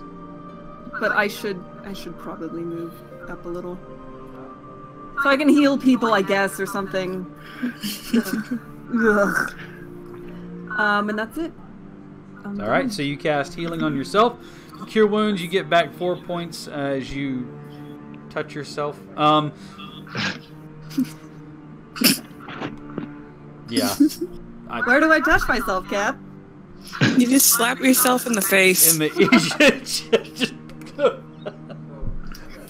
just pulling a Benny Hinn. Just. All right, Lucky, it's your turn. The One Stooges. I will. Can I move past these guys and get here? You absolutely may move through your party. And I'm gonna aim for the spider. Now, the tokens are stacked on top of each other, but they're where the goblin is. So, Okay. yeah, there's. You see what I'm saying? Yeah. Okay, so you may attack the spider. Go ahead and roll to attack. All right. I jump up and take a stab. Ooh. That will not hit, unfortunately. You Dang just it. can't seem to crack the carapace of the spider with your sword, so unfortunately it doesn't go through. That's all I can do. All right, Arneth, it is your turn. Can I want to cast Hunter's Mark on this goblin. All right, so on the goblin Goblin that's on top of the spider. bear. You got it? Yes.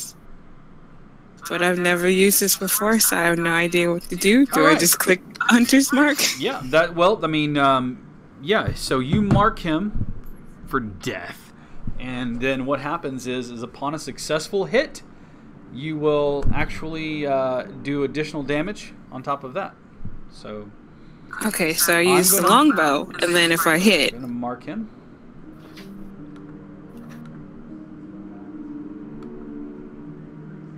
I do have a quarterstaff.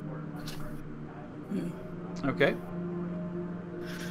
So go ahead and roll to hit. Okay. That will strike the goblin. So you Shall will do I the longbow do- plus your hunter's mark damage. Okay. All right. The spells. Nice. You fire your bow and you send the goblin itself flying off. There you go. Losing his grip, arrow stuck in him, he slides off of the spider and lands. The spider rears up its back legs and puts them back down again. And you see it kind of shake its head left to right. Alright, that was your bonus action, your action. You're not going to move at all? No movement. Alright, Annalise. Can I see another way to get around them, so we're not all clumped up in the same area? So something like in that to the left. Down this way, yeah, you see that the water actually continues on. It seems like it's a little narrow or a little shallower as you see a stone outcropping right here. But the rest of the tunnel is lost in darkness. Okay.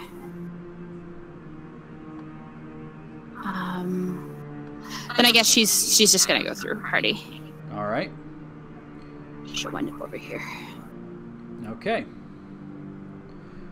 So remember that in the case of these here, the goblin is on top of the spider. On the spider. Right. Yep. So which one are you going to attack? Well, I'm gonna start with the spider. Okay, that one there. And then I'm going to draw the hand crossbow and shoot this thing. All right, go for it.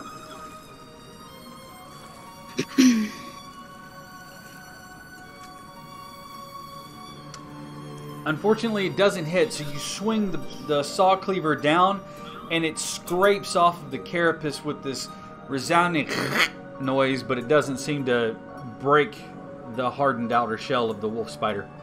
And then you're going to fire at the goblin on top of that one. That will hit, so go ahead and roll damage. Nice. All right.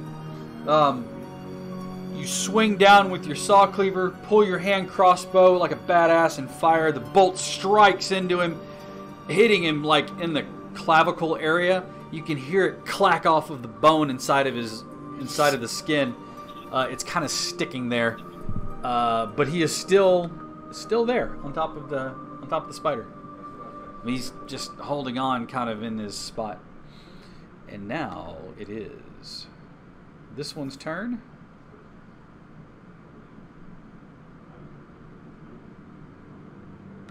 Perfect. So they are going to move.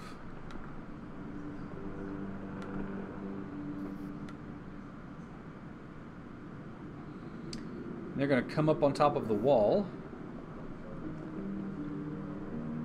Oh. I was like, why do I have the spider? Ah, shoot. Whoops. Whoopsie-diddly-doo. Yeah, I accidentally removed the tokens. That's okay. Alright. This one is going to move next. What was your initiative? 12, so that means that this one will go at 11, we'll say.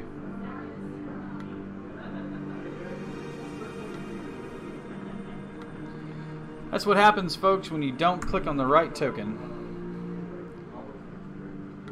Alright, so this one is going to attack you. The goblin is going to try to hit you first with the spear. 23. On me? Yep. Oh yeah, that'll hit. You take 6 points of piercing damage as he stabs over the top of the spider's head and finds perch within your armor. The point of the spear stabbing into your shoulder area and then pulling the spear back quickly. The spider is going to try to then bite you, but is unsuccessful as he snaps his mandibles, but you're able to get the saw cleaver up in time to deflect the mandible bite.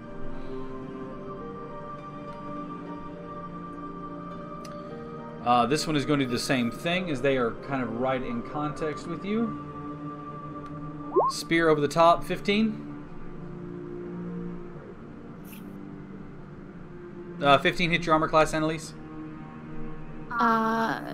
Yes. Alright, as you take 8 more points of piercing damage, as this one he comes back with it and stabs in harder than he saw the last guy do. It bites into your armor, almost the same spot the last one did. As he pulls back, you see a little bit of blood spurt from the wound. The spider then rears back and tries to bite you.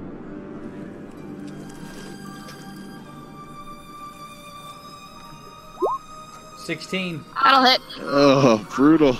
Okay. Annalise, no! Really? Stupid bro. That's cool. He does 2 points of damage to you as the mandibles find perch just barely inside of the armor on your leg. But what you do feel is the searing heat of poison as it starts to pump into your system. I need you to give me a Constitution saving throw. Spiders, they're no joke, folks. Oh.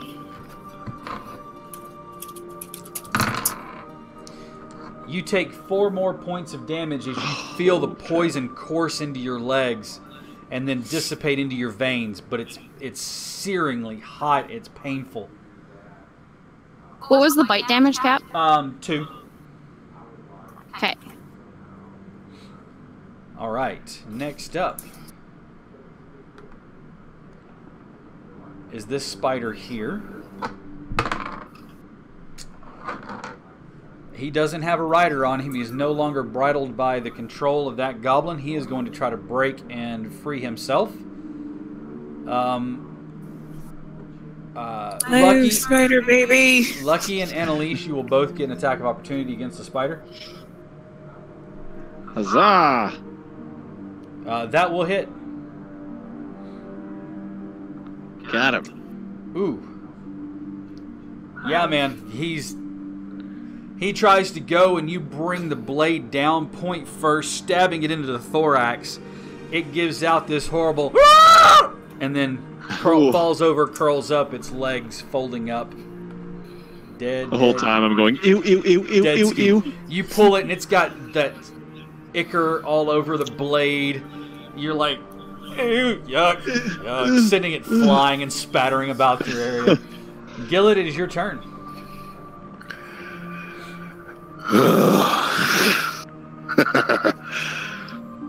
You're not having any of this, are you? I'm gonna have to go keep swinging at these. All right, there's a spider and a goblin. Which are you going to hit? That'll be for the goblin. Okay, go for it. Roll to attack.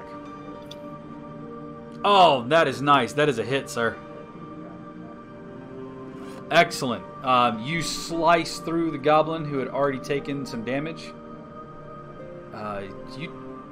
Hang on just 1 second here. Mm-hmm.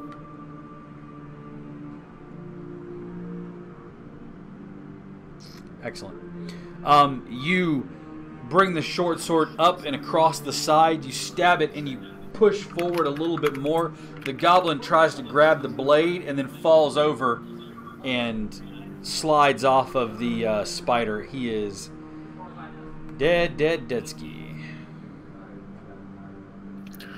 All right, well then, time to smack the spider. All right, go ahead and roll. That will hit. You punch, and it's a good hit. You actually feel the carapace give, and you look as you pull your hand back. You can actually see where you punched, right between where the abdomen and thorax is. It's actually cracked. The carapace is. However, the spider is still alive. Squish! I will call him Squisher. They're a little hardier than the goblins as far as overall health goes, but that was still a pretty good hit. And it, of course, chitters its mandibles and gives this little high-pitched scream at you. Let's see, that was your action, your movement, and your bonus action. So next up is Yennefer. All right, so I'm gonna move up, and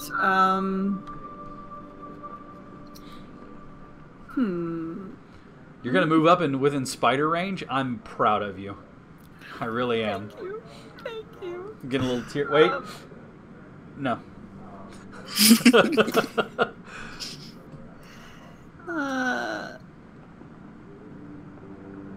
Let me see. I'm going to draw my rapier All right. and my dagger And your dagger. for good measure because I'm terrified. Okay, go ahead. And I'm going to attack. I guess this one here. It's the only one I'm in range of.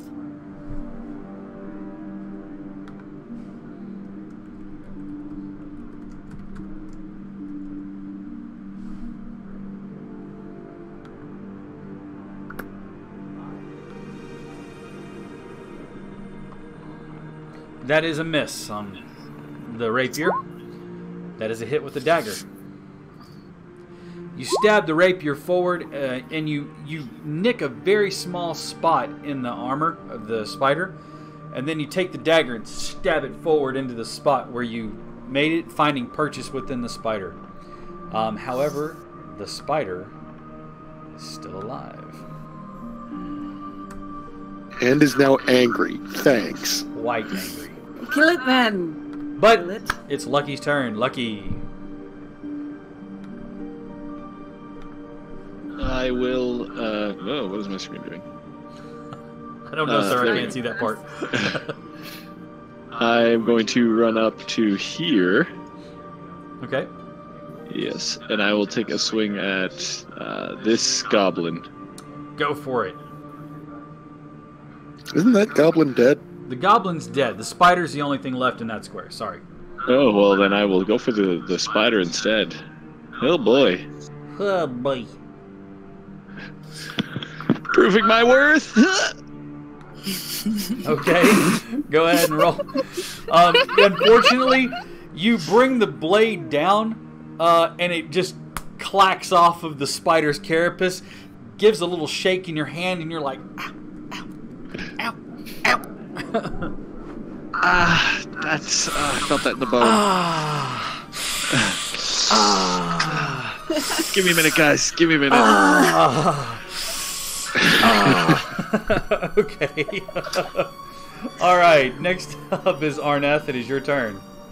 Okay, well, I'm going to move just right there. Okay. And then I'm going to offer Annalise my hand and use Cure Wounds. Aw.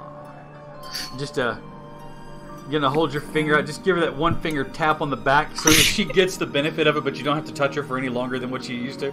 No finger tap. I'm offering her my hand. You want some She healing? will reach out. She will reach out and lightly put her hand on top of yours. It's a momentary flash where normally Cure Wounds is this melding of light that flows into another person. This is more like a whoop, and you just feel better instantly. Any bonus action left for you? Can I put my hunter's mark on the goblin? Yes, you I still have can. it? You absolutely can. Do it. Alright, well, he's marked. Be your best right. self. Annalise, spider left there, spider goblin on the other side of you. Okay.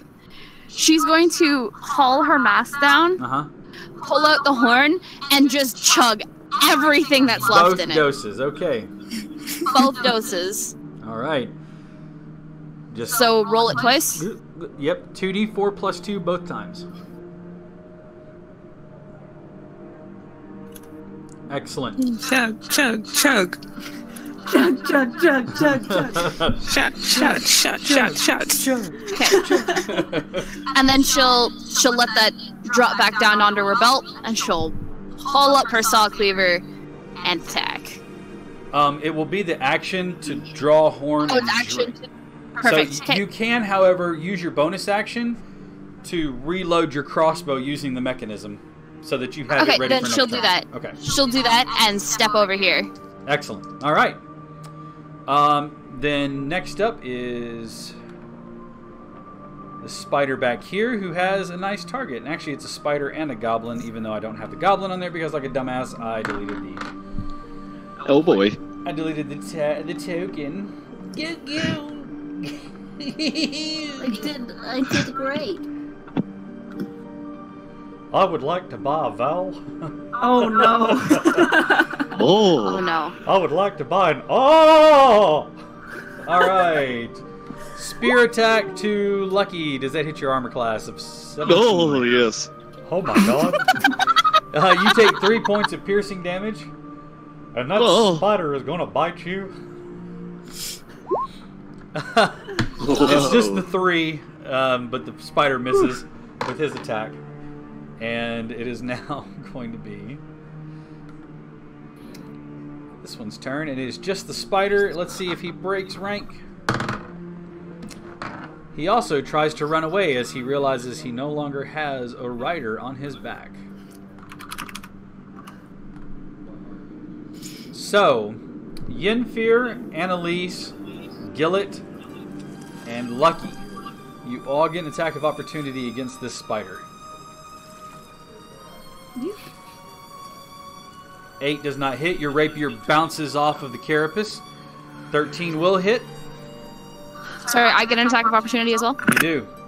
However, I will tell you, it is dead before Lucky gets through with it. Cool. As you once again bring the blade down, and you don't cut into it so much as you just smash it against the ground, there's this noise as it just splatters underneath. It smacks off of the ground. It again curls up its legs, no longer amongst the living. And next up is this one that's in front of you. The goblin is going to attack with his spear. 16 to hit your armor class. Okay. 8 piercing damage. And the spider will try to bite, but does not hit you. Alright, as the goblin once again takes a spear and stabs it down as hard as he can into you, doing everything he can to try to end you, but still holding on. And at this point in time, you hear that he is chattering something. Gillet, Arneth, give me perception checks because he is once again chattering in goblin.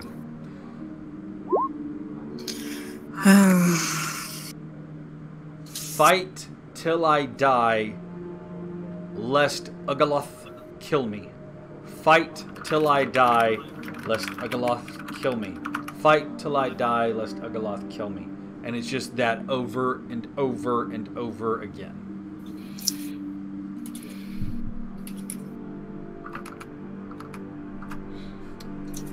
And that is his turn. Gillet, it is your turn. Well, it sounds like this goblin needs a new hobby, so I'm going to have to help out. You will have advantage because considering that they are actually on the same tile with one riding on top of the other. Very well. Unfortunately, though, a 12 does not hit his armor class as he brings his shield up just in time to have your short sword smack against it. Alright, well, I'm going to go ahead and say that I'm tired of having this happen, and... Miss again.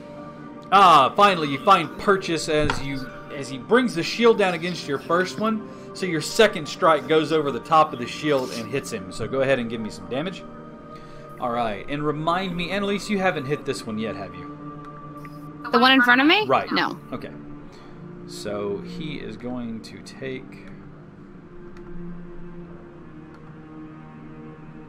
I've got to ungroup them so that I can do this.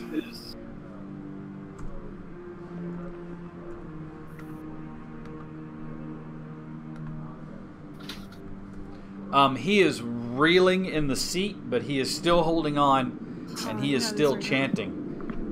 You must fight till I die, lest Ugaloth eat me. Yenfir. Hello. Hello! It's your turn. Alright.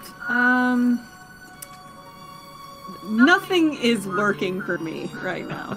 And I'm Firebolt frustrated. seems to be doing okay. Yeah. It's real great. Okay. What else can I do, really? So this guy is saying, fight till I die. How about if we just knock him prone and tie him up and see what happens? Okay. Okay. I'm going to, saunter over, As you do. as you do. On the catwalk. And I just imagine Yenfir walks heel to toe everywhere. It's a model step. So the hip shakes You know he does. the whole time. You know he Just does. waving side to side. Yes. So... Can I Maybe. sheath my rapier Absolutely. and just... As you move over, you slide the rapier Smack him back with into it. its sheath. Oh, okay. You're hitting with the rapier? Yeah, but sheathed. Oh, so you're hitting with basically with the flat of the blade kind of thing. All right, yeah, absolutely. That will hit. Go ahead and roll damage for me. Excellent. You hit him and knock him from the saddle. His eyes kind of do that funny thing where they kind of boggle in the mind for a minute. And then he slides off of the seat and lands on the ground, unconscious. But alive. Okay. So, you want to tie him up now, or should we take care of the spiders first, or... I mean, they seem to have their own sort of agenda compared to the goblins, but that's up to you. You're the one who's more annoyed with spiders. Okay, fine. I'll just take off my cloak and roll it up, twist it up, and just tie this tiny goblin up and leave him there on the ground. It would take an action to bind somebody, so I'm going to say that you can't do it, but he's unconscious, so you're pretty sure he's not going anywhere. Fair. I mean, you can put a toe in his ribs as a bonus action, but... I'm going to do that. Alright, so you kind of give him the old "are you awake" nudge, and he doesn't move. Lucky, it's your turn. You have a spider and a goblin standing right beside you. Yeah, I'll move over a little bit to get a clear sort of shot of them. Alright. Which one are you going to attack? I'm gonna, like, hold my blade menacingly and just be like, how about you surrender and we'll let you go, maybe. Give me an intimidation check, and I will give you advantage since you're wiping out his party. Alright. Nice. Oh, with advantage, sorry. That's fine, yeah. Go for it. Excellent. Okay. As you hold the blade menacingly, ichor still dropping from it from the spider that you impaled. You know, parts of the ice-looking blade chipped from where you smashed it against another one, even looking more jagged and dangerous than it did before. Why don't you give up? He thinks about it for a second, and he throws his spear on the ground, and he puts his hands up. And then he goes and grabs the thing because the spider starts to lurch underneath us. So he puts his hands back on there, but you can see that he's not doing anything. Alright, I keep my blade ready just in case he tries to run. Alright. Are you going to do any other bonus action or anything else like that? No. I'm gonna take a look around the room behind him there. Okay, yeah. So this room is a large... chamber full of what looks to be some kind of fungal growth along the rocks in places. You can see where water has seeped in locations and has made a small pool of water in the back of the room. Right, Shaw. And again, there's this little fungal growth. It doesn't seem to be like emitting any kind of spore or anything else like that. And you hear the rushing of water from behind you as well.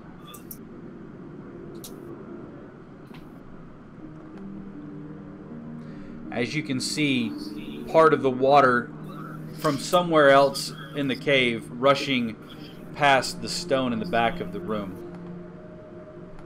Alright, that's all I do.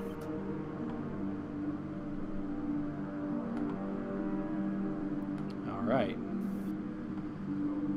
So there you go. You guys can now see the room, and you can see that there is another egress into the water right there. And the water seems to pour somewhere down into the darkness beyond you. And Arneth, it is your turn.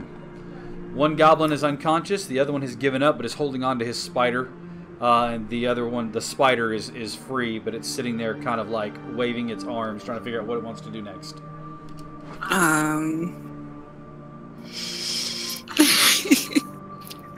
Well, since the threat has sort of been taken care of for now, I just want to go over here and I want to use Primeval Awareness and try to pet the spider. Okay, so Primeval Awareness gives you a sense of where certain types of creatures are.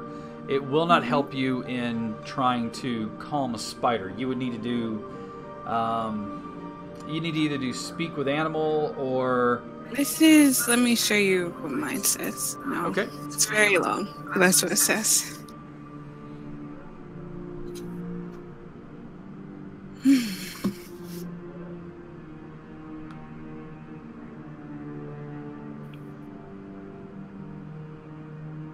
I like communicate simple ideas. Okay. What's the casting time on that? I looked I looked, but I didn't see anything regarding the first part. Okay. So I you know don't what? have any actual spell. I like it. So, yeah, we'll make it happen. Give me, I'll give you an advantage to an animal handling check with the spider. What do I roll? Animal handling. I see it. Excellent. It doesn't seem to warm up to you, but it doesn't seem like it wants to attack. You get the idea that it's doing what any kind of spider who is cornered and wants to get away. It's raising its back up and trying to spread its legs out, and it seems to be like not popping its carapace off of the ground, but kind of popping up and down. And, you know, you see it kind of backing up a little bit, like it's trying to get away or anything else like that. But you get the sense that it's not going to attack you, it just wants to get away. Yeah, just like, yes. Petting the spider. This is what I wanted to do. You were lucky that it didn't try to bite you because you know what a cornered animal looks like, and this is a very cornered thing right now. Mm-hmm. All right. Worth it. All right, Annalise, it's your turn. So one's unconscious, one's surrendering and sort of being controlled. And then we just got the spider that's in front of me, correct? That's correct. Yes, the one that Arneth is currently petting. Or trying to pet. Arneth has his hand out and the spider's raising its front legs up, you know, like, dude, don't. Dude, don't touch me. Oh, Annalise knows all about that one. You empathize with the spider. Oh my god, relatable. I do. However, she's gonna let them figure their shit out because they clearly have it under control. And she's gonna turn to a couple of the bodies, the goblins, and she's gonna start very effectively taking their ears off. Jeez. Quickly and nimbly with your knife, you easily remove the ears from all of them. Yeah. And then she'll just, like, thread them, like, through a small piece of rope. That'll then just hang off of her belt.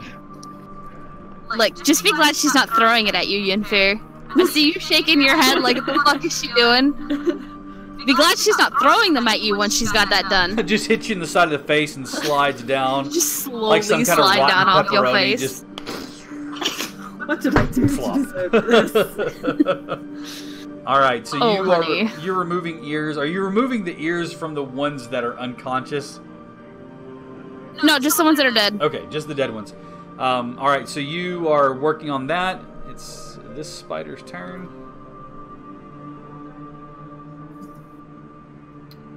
The spider is going to try to run. Yeah, he's actually going to try to bolt away from you. As he lurches and runs, the goblin falls off on his butt. Lands there. The spider is going to try to run. You want to take an attack of opportunity at it? Which spider is it? The one that was in front of you. I'll let him go. Okay. He takes off running. Everybody froze on my game. You froze on ours. Well, mine anyway. Reconnecting. Oh, I'm reconnecting now. What? Now I see you. Or at least I see Gillet so far. Everybody else is still black square. I'll reconnect you then. All right. Hey, there we go. Now I've got people back. Huzzah! The spider runs off, hits the wall somewhere, and seems to climb this way, and then move out of the tunnel into the darkness somewhere. Happy trails.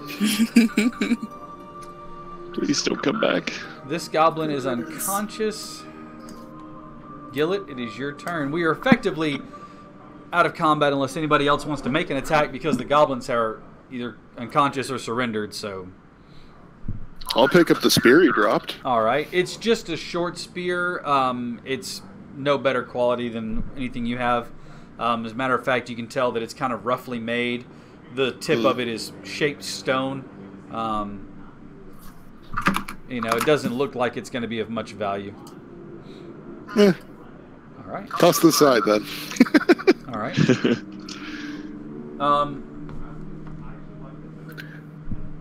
All right. You have a goblin captive. 2, technically. One that's surrendered to Lucky, and the other one that's unconscious.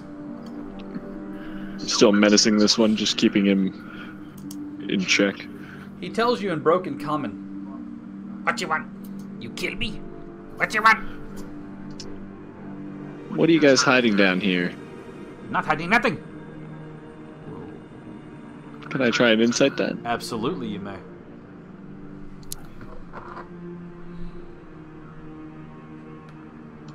Not hiding nothing, huh? Double negative. So you roll this Like a liar. like a liar. He's not being forthright with you, Who could tell? but he's being very guarded with it. Not hiding nothing. Nothing. Listen, calm down. Don't worry. We're gonna let you live. But I suggest you tell us everything, and I'm gonna cast suggestion on him. All right. What a good spell. God, I almost picked that one. What is that? A wisdom saving throw? What's the DC? Yes, it is, and I think I forgot to mark down my DC. 8. 15, I think. All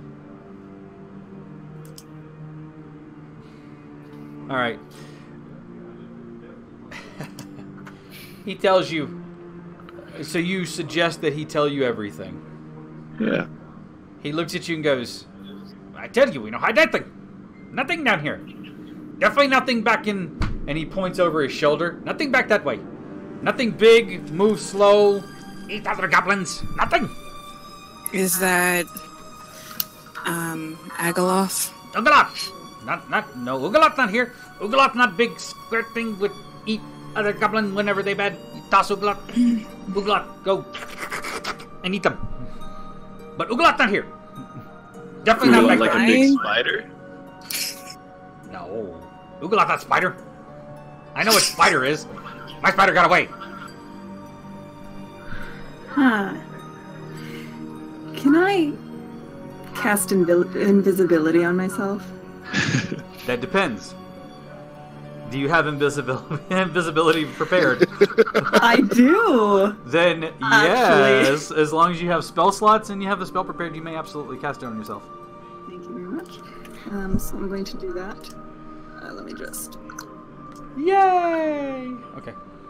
Yep. And I'm going to wander over in the direction he's pointing. In the direction he's definitely not pointing, and there's definitely not something over there. Yes. You absolutely may do that. Yay!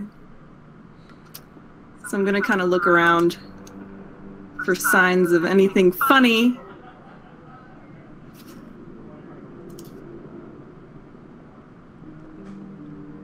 Like a joke. Like a joke. Haha! Give me a perception. Or where are you moving to? Tell me where I'm you're moving to. right here. Right where you are? Yes. Give me a perception check. Yes, sir. You see nothing of note. Okay. He was pointing over here, right? He was pointing in that direction, yes. Yeah, okay. Okay, I'm going to move over towards there. Okay. Do I do perception for each area I move to? Yeah. Okay. Give me a perception check there. Where are you? You're trying to perceive, like, in this area here? Yeah. You don't see anything there. Okay.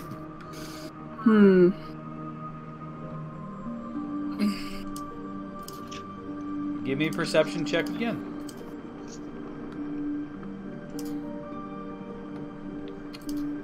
Something catches your eye. Oh no. It's apparently a shield or maybe it's a sword and a shield. It's definitely a goblin spear in there, just floating in midair, and you see it quiver, and you hear this noise.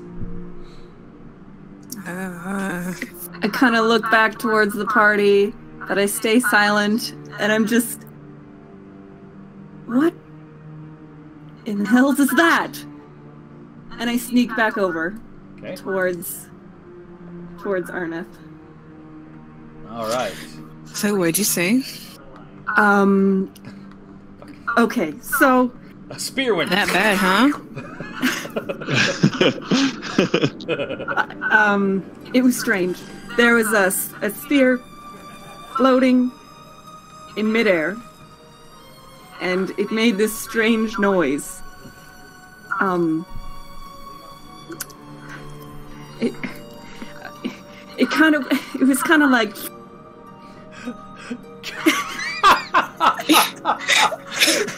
How was that again? How was that again? Can I, like... I'm sorry, I didn't catch it. One more time? In this episode, Cap gets everyone to make lewd noises. Is there anything that I could, like, roll to see if I know what Ian first talking about? Yeah, just give me a straight intelligence check. Okay. Intelligence, where are you? You may have heard of something like this in your travels. It's one of the rare types of creatures classified under maybe an ooze, but you're not sure. Did it... Would you say it was slimy? Maybe? I couldn't really tell. It might have been jiggling. I really only saw the spear and heard the Then you just ran noise. back over. Yeah. And yeah, I get that. Want to get close. You guys need help over there?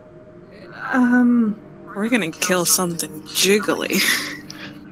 And approach the party and share my information. But I'm keeping up my invisibility for... So I guess you just out of nowhere a voice comes and just like... Out of nowhere there's a voice talking at you. I heard something go... I heard something very strange. What did it sound like? It was kind of... You were asked, what did it sound like? So it's kind of like, This is never gonna get old. This weird sort of jiggling Please tell me noise. somebody got a clip of that. Sorry, it just kind of sounded like you were drooling. What was that noise? You know what? Listen. You all clearly heard what he said. Yeah. That disgusting noise. If you want to hear it, go over there and see for yourself. I'm not doing it again.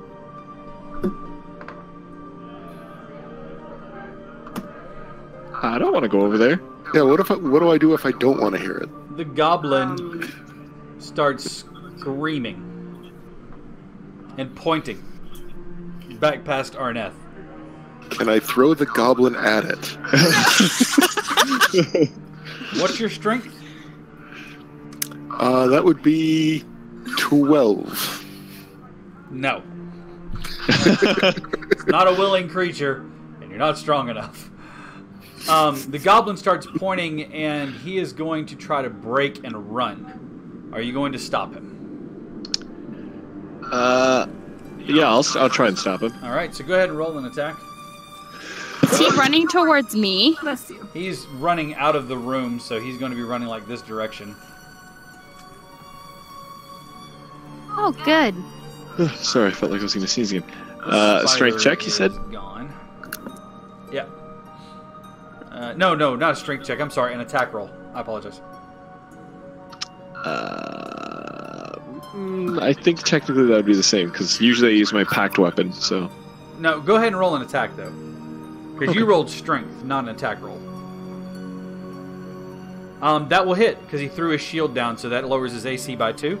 So go ahead and roll damage. Ooh. Yeah, just one-shot him, Lucky. Good job. He's just running in fear. I'm just knocking him out.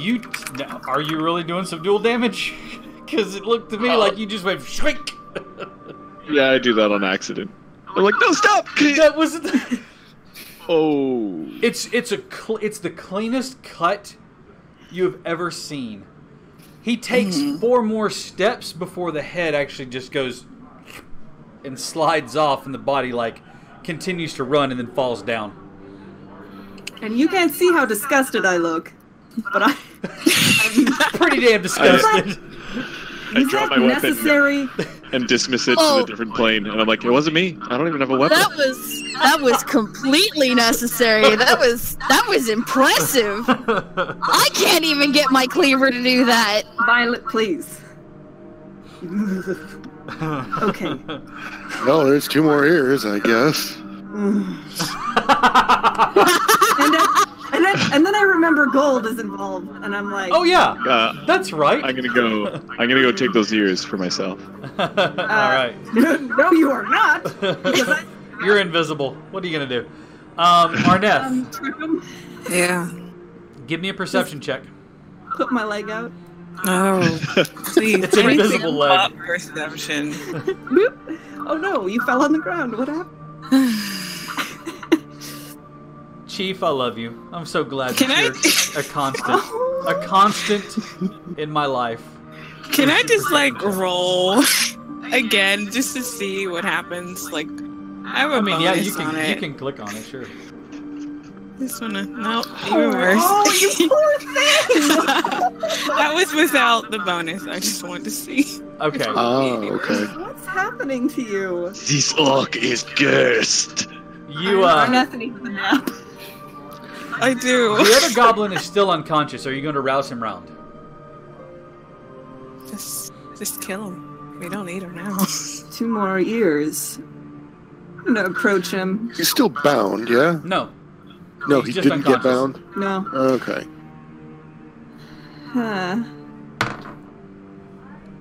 I don't see the giant slime coming at me because I'm too busy looking at the others.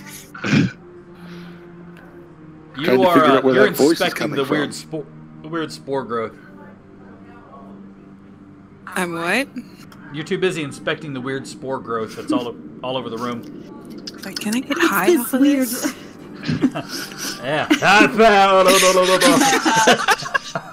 Only one way to find out. Arneth, stop Let me eating them borrow up. your coat.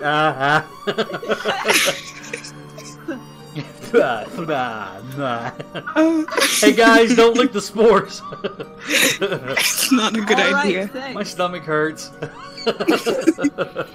All right. Poor thing. So what are you I guys don't doing? hear the faint jiggle. I am kind of interested in his goblin's ears, to be honest. I'm more interested in these goblin's ears. Those are my goblin ears. I killed this one. Excuse me? Yenfir, you didn't even attack him.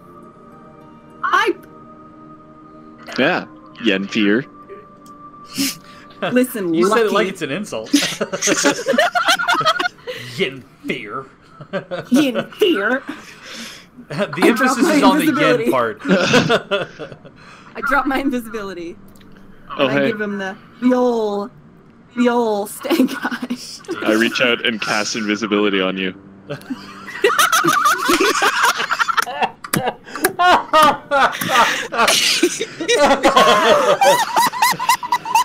Hey! Damn it! Worth And I it. take your cowl and I just wrench it over your head. Just slap him. He won't know where it's coming from. Oh my god, Yenfir, what are you, 4? Grow up, we're in the middle of a dungeon. Listen, Chief, you know, never mind, you're so I have fine. to. Yes. give me another perception check. Good. Another! Never higher than 10. Oh, My lucky day. The gods have smiled on It's us. right behind me. Better. You hear something, you turn around to look, and you see this goblin spear and other parts of, like, bone and some other metal inside that's just kind of floating. But it's kind of like that, like, looking at it through a glass, so it has that distortion. But it's right in front of you. And as you watch, I've seen enough hentai to know what this this is. pseudopod, this like arm wrenched out, made of clear fluid, swings out and tries to hit you. Oh, no. You're lucky enough because it only rolled a 12. You duck out of the way as it goes right over your head. And there's an acrid smell as it passes over your head. I need everyone to go ahead and roll initiative once again. Click on your token. Click on initiative.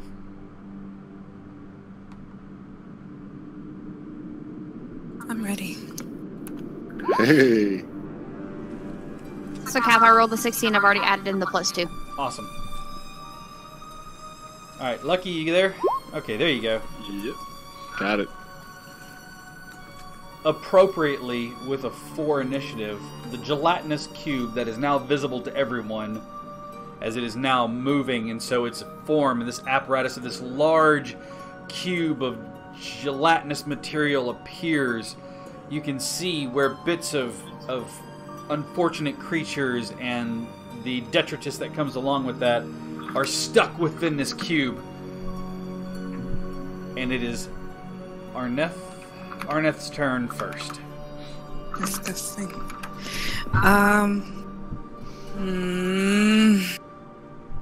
Cap, sorry, amongst all of that, did the horn refresh? Yeah. I'll say the horn is Okay. back to full. Okay, I guess I'll try to use my longbow, because I love using that. Hey. 24. That will definitely hit. And then I wanna... Can I use Hell of Thorns, or am I too close? No, you can use it if you want to push it back to the back of it. So like if you want to drop it there, you will hit. Actually, it's technically 10. Every creature within 10 feet of it, but it's a large creature, so it takes up a 10 by. You know what? Yeah, I'll let you use it, and it'll hit him again. Okay. He has to make a dex saving throw. Is that correct? I think so.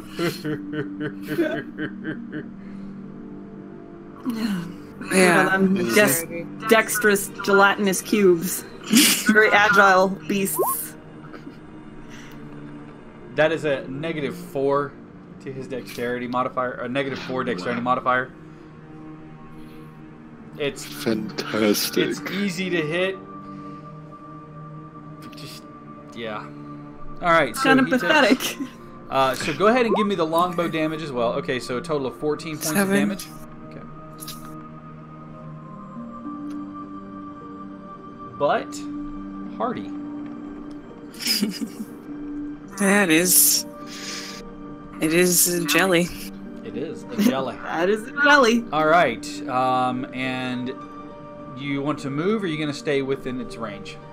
I'm gonna take a step back. He misses you as another pseudopod lashes out to try to hit you. But unfortunately, he is not able to strike you. How far back are you going to move? Just right here. Yeah. Okay. Yeah.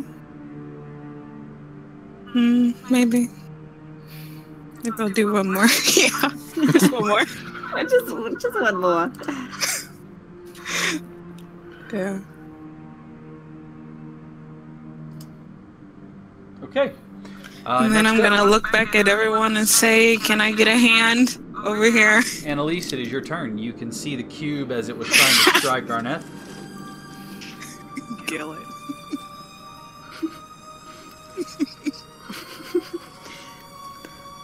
Okay. You guys. Okay.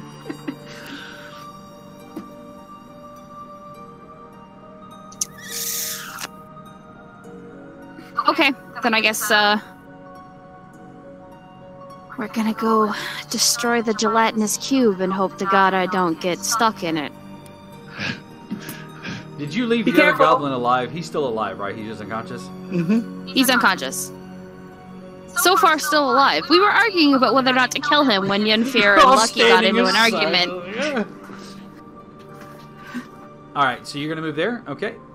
He's taking a well-deserved nap. That will hit. Ooh, nice. Lightning is still crackling over this sock lever. Awesome. He is... yeah, there's no...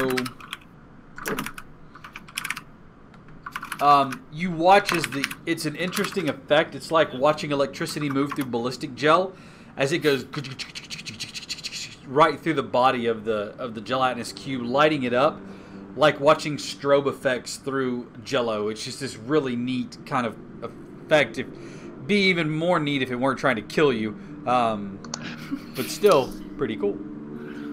All right, so you've attacked it. Was there any other actions that you would like to take?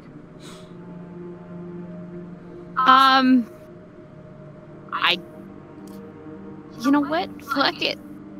I'm gonna draw my hand crossbow. All right, fire the hand crossbow. That will hit. 10 to hit. Yeah, 10 will hit. All Okay. right. You watch as the arrow, the bolt flies through, leaving, a hole as it goes in this really cool tapered effect. It goes about halfway in and stops, and it just kind of sits there, and you hear a sizzling sound as you watch as part of the bolt, the tip of the bolt starts to slowly be eaten away by the acidic body of the gelatinous cube. Yikes. Well, yeah. Yenfear, All right. tis your turn. Excuse me. I'm going to scoot on over. All right. Breakdance fight this, Doing spinneroonies and... I'm gonna draw my rapier and my dagger. Okay. Again. Stabby, stabby. Stabby, stabby. Stabby, stabby goes the bod. And I'm like, kind of, hesitant. As I go, "Ugh." You... Even in your... you end up piercing the cube, and again it leaves this like cone trail where it's tapered right at the very end of the rapier, and as you pull it out it leaves a hole for a second, and then you watch as it closes up around where you had the hole. How much damage did you do? That does hit. Alright. Are you going to stab it with your dagger? Heck yeah, I am. Go for it. Feeling pretty bold now. You, once again, stab rapier and stab dagger. Again, it pierces through, and it's like stabbing into gelatin. It just leaves this, like, thin trace, and as you pull it back out, it again and closes up. How much damage did you do? Okay. Is this doing anything, or are we just wasting our time? You're not really sure. As unlike other creatures, you can't tell if it's having an effect, but what you do notice is that the items that were caught within it seem to have maybe it's your imagination, you're not really sure, but it looks like they're sitting lower than what they were before. Okay. All right. Next up is Gillet. Come on, Gillet, kill it. Time to go full bore with the stabby. Go for it. Don't slap it. Go slap it. Don't. Do it. All right, that will definitely hit.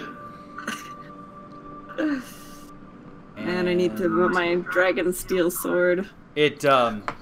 you slice My- in, and it's Mint. you watch them poke into it with their weapons and slash through it, and you've watched as it heals back up. What it looks like it heals back up, where the wound closes back up. As you take the short sword and stab into it, you pull down and pull out, and the jagged wound that the short sword leaves is still in it.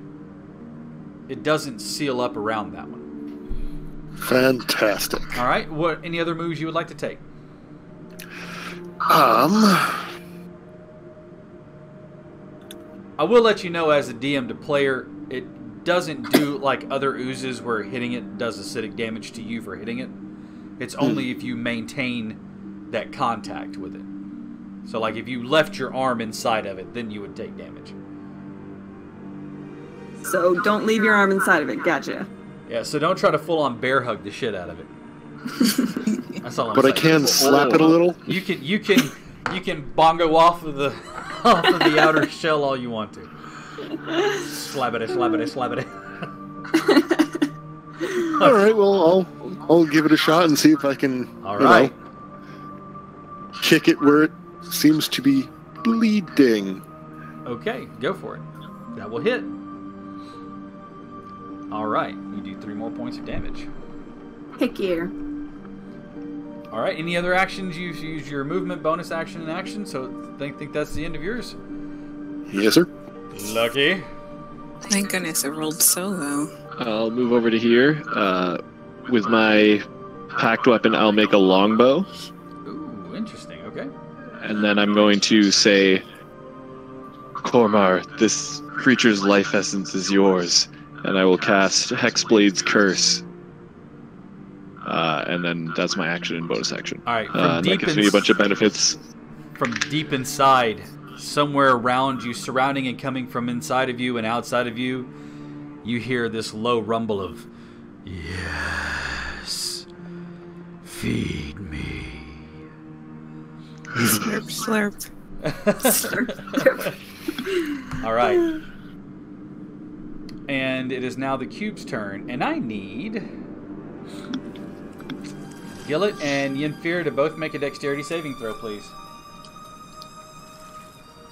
Fuck this shit, I'm out. Oh, whoops.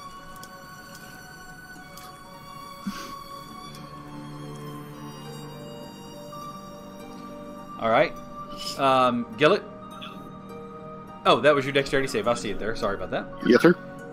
Would you prefer to be moved 5 feet back or not?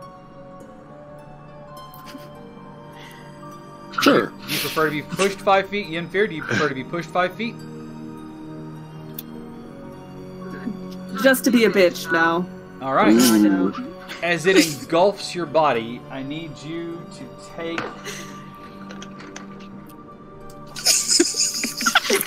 Almost did a spit take. Me just giving me more things to draw later. Gosh, oh, don't do it. It's not good. Stay out of the cube. But what happens if it completely engulfs you, but still comes in contact with the sword? You take 10 points of damage as you feel the acid burn your skin as this thing engulfs you completely. You feel the air pressure forced from your lungs. As the acid starts to eat at your skin, you feel that you can see it redden and start to do damage to you. You know immediately you have to flee. Sorry, I dropped my die. Yeah, I was like, why are you so close? I got it. Sorry. I was trying to get my die. I dropped it. Okay, okay. This is fine. We're fine. Gillet, you watch out of sheer shock and horror as you're moved back. But Yenfir looks at you and looks back, and just about the time you see this whole thing engulf Yenfir, and he's inside the cube. He can't move. And you see a panic on his face as you realize he probably can't breathe. Arneth? You idiot. Yes, I demand that one of my artists, and I'm looking at you and Atlas and Chief, I want to see Yenfir in the cube. Just sipping tea. Everything's fine. Yenfir needs to be in the cube. Meanwhile, everybody else is just It's the cube of shame. What? What the What? fuck? Like, what the fuck? The key of Why bad are you decisions. so dumb? Arnett, it's your turn. It's a slow-moving cube. How do you not get out of the way? Slow-moving cube. Is there any way for me to save Yenfear? Can I, like, You try to yank him You out? can move up and try to pull him out, yes. Okay. Fine. Hang on just 1 second, guys. I've got to refresh my page as I have lost connection once again. Is the stream still good? Okay, cool. We're still going good there. Give me just 1 second while I relaunch my Roll20.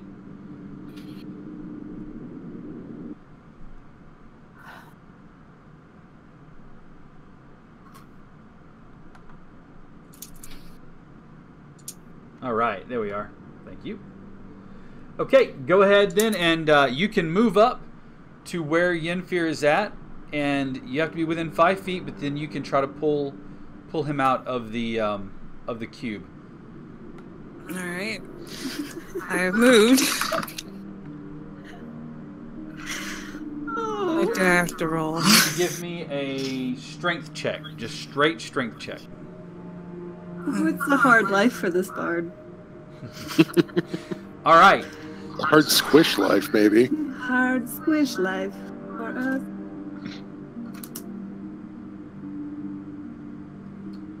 Give me just 1 second here.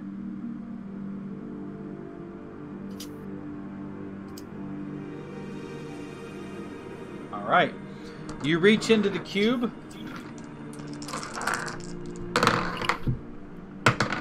You grasp Yenfear, and as you do so, you feel the acid burning your skin and hands, and you take 6 points of damage, but you successfully pull Yenfear to you, and both of you kind of stumble back, nearly collapsing on the ground behind you. But you have successfully extracted Yenfear from the ooze cube. Yay. To which we all say, really? Thanks. Yenfear's gonna be the death of you all. That's just all there is to it. All right. I'm so sorry. I'll get better.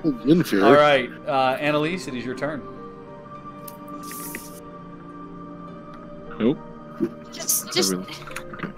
It's a slow-moving cube. Shut up and kill it. How are you getting caught by it? Is Yenfear, like, spitting out just slime? Grossness. It's I'm just, you know. and a little bit of ooze on the ground. Worst spot I've ever seen in my life. You're the worst Agreed. bot I've ever Worst heard dessert of. you've ever had. But you have heard of me. All right, that will hit. But you have heard of me. 9. All right. And again, that really neat effect of the electricity arcing through the... It doesn't seem to be being back as easily as it did whenever you first started attacking it. All right. Are you going to take any other action? You can take your bonus action to reload. Reload. Okay. Reload. You've only reloaded that twice now, right? Okay, because that thing only holds 3, so you can reload it quickly like that 3 times. 1, Okay. 2, 3. Okay. You're good, though. Yenfear, it is your turn now. Honestly, in an effort to prevent that from happening again, I'm gonna move back and just kind of You're not hang in going the back back, cheering people on, and casting Cure Wounds myself once again. Pseudopod, 15 to hit. Oh no! Yep.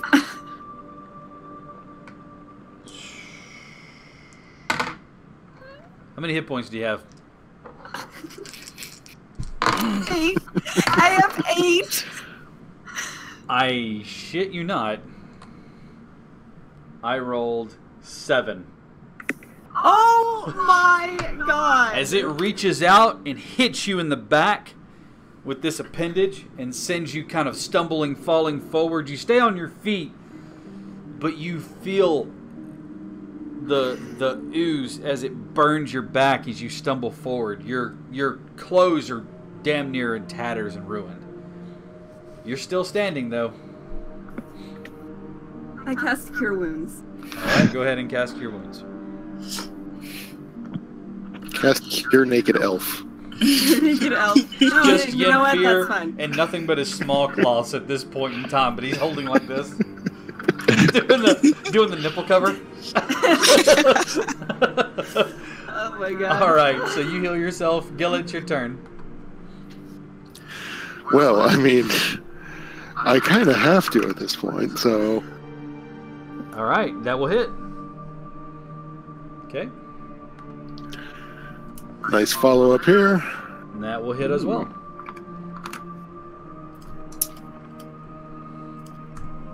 Alright. As you once again stab the short sword in and just kind of pull up with it, leaving this T mark in there. Again, it's kind of not... It doesn't heal over that wound, so it's got this kind of weird T jagged flappy thing going on. And then you take your fist and punch it, and it goes through the whole entire body as the force of your punch just kind of travels through the entity. And next up, it is Lucky. I will do good on my promise to Cormar and take an attack. That will hit. A longbow. Okay. And alright. Alright. That will do 8. What else do you do with the Hexblade Curse? It's just I crit on a 19. Okay, so it lowers the crit range. Yeah, and it actually does 2 more damage, sorry. So it's a 10. Okay. I add... Any parting words to the ooze?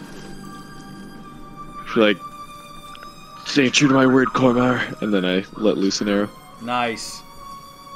And your arrow smacks into it. The jagged form of ice where your arrow hits. You watch as ice seems to blossom out and start to crackle. You watch as the ooze solidifies into ice, and then with the sound of like breaking glass, and it falls to the ground. You also hear amongst there the clattering of metal and clang, clang, clang, and other things. Congratulations. The goblin from over behind you goes, Uglath dead. So it was Uglath. Uglath dead. I'll walk over and make sure he doesn't try to run away. oh, he was about to. He's definitely trying to run. I'm gonna try and run and grab him. So that's not too Kill much. him! He's at like Shit. 1 hit point, so you can, roll to attack. Breathe on him, funny. I just hit him with the bow, I guess. Just taking green arrows, just all of them queen Whap right him in the with head. a bow. Just all of them queen him right in the head. Go ahead and roll to attack. That will hit. Just do damage. All right. Yeah, you lay him out with it, and he is a deceased elf. Or deceased goblin, I mean. Stop.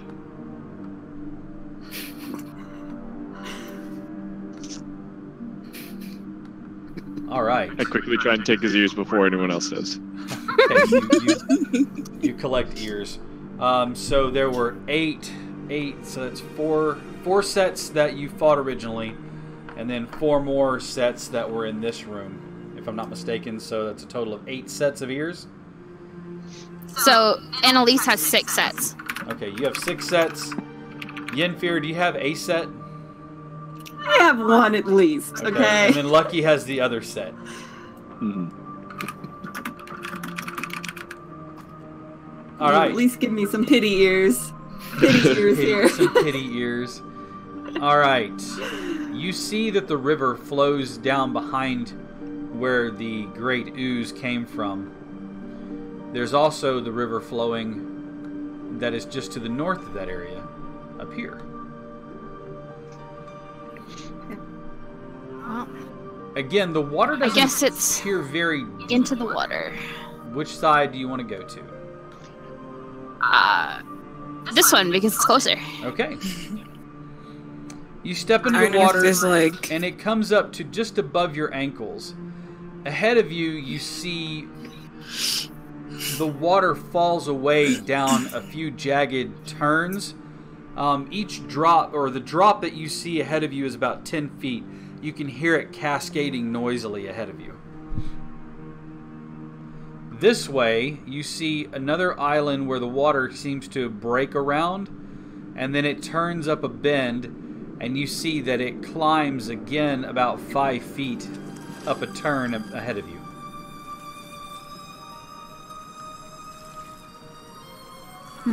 Okay, well, she's gonna head in this direction.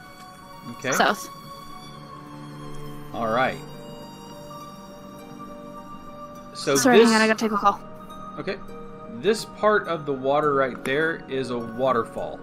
It seems to be... It's not... It's more of a cascade that flows at an angle than it is a straight drop.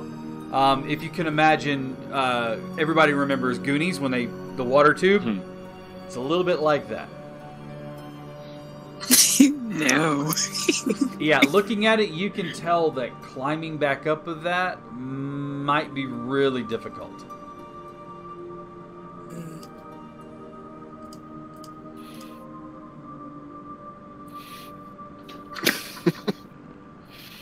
Nope. Just noping out. Nope. Oh, shoot. Here's where the DM doesn't check his notes, and so he makes a mistake. I apologize. That water's not flowing down that chute. It's flowing up. So, in other words, it's not flowing down this direction. It's flowing towards you guys. Down the chute like this. So, it's actually... it's flowing in this direction, and it's cascading from up above. Does that make sense? Yeah. Yeah. Sorry about that. I was like, oh wait, that's wrong. Okay. My nope remains unchanged. Yeah, it flows this direction, and you know that you can't really climb up the surface of it, as it's flowing pretty swiftly. And while there are rocks where you could probably get purchase, looking at the top of the slope and where the water falls, it's very narrow, so the water is forcibly being pushed down this opening, down this chute. And then the water flows on in this... I didn't mean to do that. The water flows down this way. God, I cannot draw today, save my fucking life. I'm like, all of a sudden my hands are shaking, so the water flows in this direction. Okay. And again, it goes down a grade and around the bend. Well, that's a lost cause. Let's go the other way. Well, we can check down the rest of the river. Sploosh. All right. As you look down there, you see where a tunnel that appears to have been made naturally. You can hear water dropping. Again, it seems to be made naturally, but at the same time, some of the stonework there looks as though it were shaped a little bit. The water flows down again in this direction.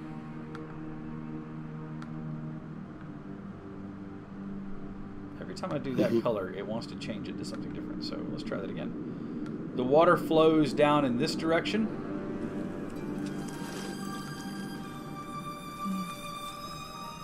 Okay.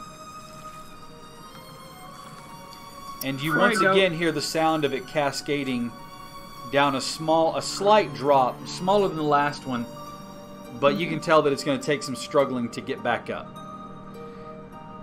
As you get right there, I do need you to make me an acrobatics check, because once again the stone underneath your feet is very slippery. You fall. Gillet, you do not. Yenfir, you splash down on your bottom in the water. Lucky, you're okay. Annalise, you're okay. You're still standing in the water, but it is moving swiftly through your feet. As you look up back the tunnel, you can see the natural bridge you crossed over leading into the area where the goblins were. And again, you see this passageway in front of you, Arneth. Okay, well, I'm gonna go into the passage after I stand up. All right, shake off and try to be better about what you were. Yeah, and complain about the burn marks on my arms getting wet. And ow, disgusting. ow, ow, ow. Yeah. All right. Is everybody going to follow that? Or are you going to go down the river, down the waterway, or are you going to just go right there? You know, Single file, everyone. Single file, single file. normally I'm I'd following be my half-orc buddy. totally fine with forging my own path, but since today has been going terribly, I'm Do you- gonna go up to Annalise and ask her if I can drink some of that potion. You can take 2 slugs off of it, and then after a minute it'll refill. Okay, I'll take 2. Yeah. Thank you very much. So you heal up 11 points of damage. Oh, that's not okay. Or you take 11 points of healing. That's what I meant to say. All right. The passage goes ahead of you. Again, you can see a mix of rough-hewn as well as natural stonework in this floor. The way the walls give shape, you can tell that the walls were hewn naturally, but maybe the floor was originally something different. But it still follows the same coloration as the rest of the cave that you've been in. Ahead of you lies a large bunch of rubble. Give me a perception check, please, as you get close to the rubble.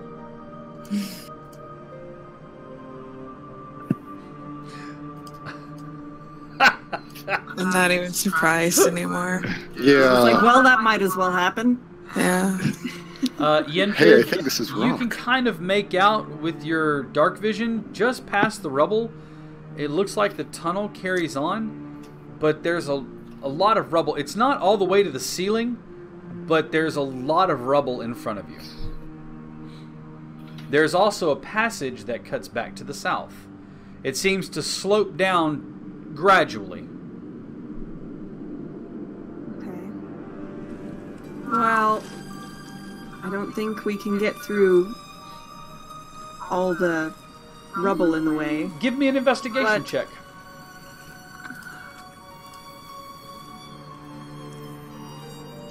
Not intimidation. Yeah, it looks pretty Intimidate the impassable. rocks. Okay. So this is clear, correct? That is correct. Or no? It gradually slopes down into some other area of the cave. Okay.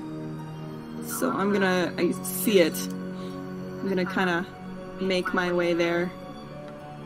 I think there's another path to the south here. All right, are you going Are to lead you the way? sure you want to be leading?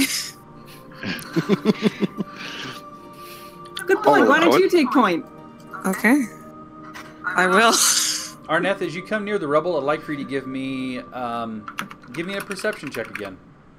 Actually, give me an investigation check. Take that back. Let's do investigation, Thank you. because that will work. No. Not our day, apparently. You notice that the rubble doesn't go all the way to the ceiling, so you don't think it was a cave down. You think that there was either, or maybe it was a cave in. You're not sure, but it's a little too narrow at the top for you to make it through because you are big bulky man orc thing. Too thick. You got the thickness, boy. You maybe think Yenfir or maybe Lucky. They're kind of skinny. Maybe one of them can make it through there. Hey, Lucky. Yeah? You want to try to go up top? See if you can slip through? Looking at this rubble, it doesn't remind me of the cave-in Give me stuff an from my dream. investigation. Alright. I believe in you. Ooh, not the best. You notice that the rubble isn't packed tightly, and that you could shift it out of the way, maybe. I mean, it would take some work, but with all of you working together, you might be able to open this passage up, but it will take some time. We could take some time and open this up. None of us incredibly smart people decided to bring one of those pickaxes, did we? Well, I mean, it's like, 5 minutes back that way. Not too bad.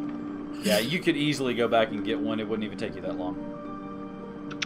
I'm gonna, without a word, just run and try and grab one. Okay, as you're moving through the water, yeah. give me an acrobatics check. Yep. Hopefully, I don't. Okay. You fall into the water. Oh, shoot! Stand back up. Go ahead and try to move again.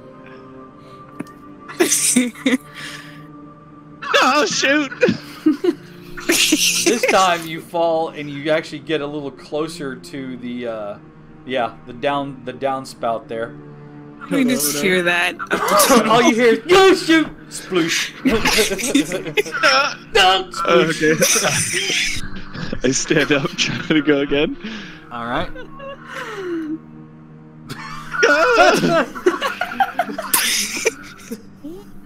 All right, one more of those things, and I think I might have to check on our poor new friend there. Stand up and try again. Sorry, hang on. Before you roll that, you're gonna hear Annalise yelling at you from behind. Take your fucking time, you idiots! But we're in a hurry. Okay. No, we're really not. Oh. Don't hurt yourself. Can I move down? He's going for a passage? drink. Yes. He's every time he gets down, he goes. A little coppery. Not bad. Tastes like money. It'll be fine. Tastes like a handful of pennies. Moving as slow as I can. Making progress. Gross. Anyways. If you would like to stay on your hands and knees and kind of surf glide, I'll let you go. It's going to take you a little bit longer to get there. In the meantime, No, I'll try one more time to stand go up. for it. Yeah! All right. You successfully make it to the bank of the room where you fought all the goblins and spiders, and then make your way up there. After a few moments, you gather a pickaxe, which was easy enough to find right there at the entrance of the natural bridge. I'll and get then you're two. Try Just, to make 1, 2. Give me 2 to see how well you do. All right. Okay, you're still up. All right, Hey. excellent. You make it back across successfully. Much better I come than you back did. just soaked. I gotta take He is drenched, head to toe. There's a little bit of muck on his face. He just looks like he's wrung out. You can tell he spent a lot of time in the water. Good, I'm not the only one that looks worse for wear. Finally. it's no Annalise? trouble at all. All right, Arneth, what are you doing? You see that the tunnel goes down and it drops into what looks like another cave area. You're not sure.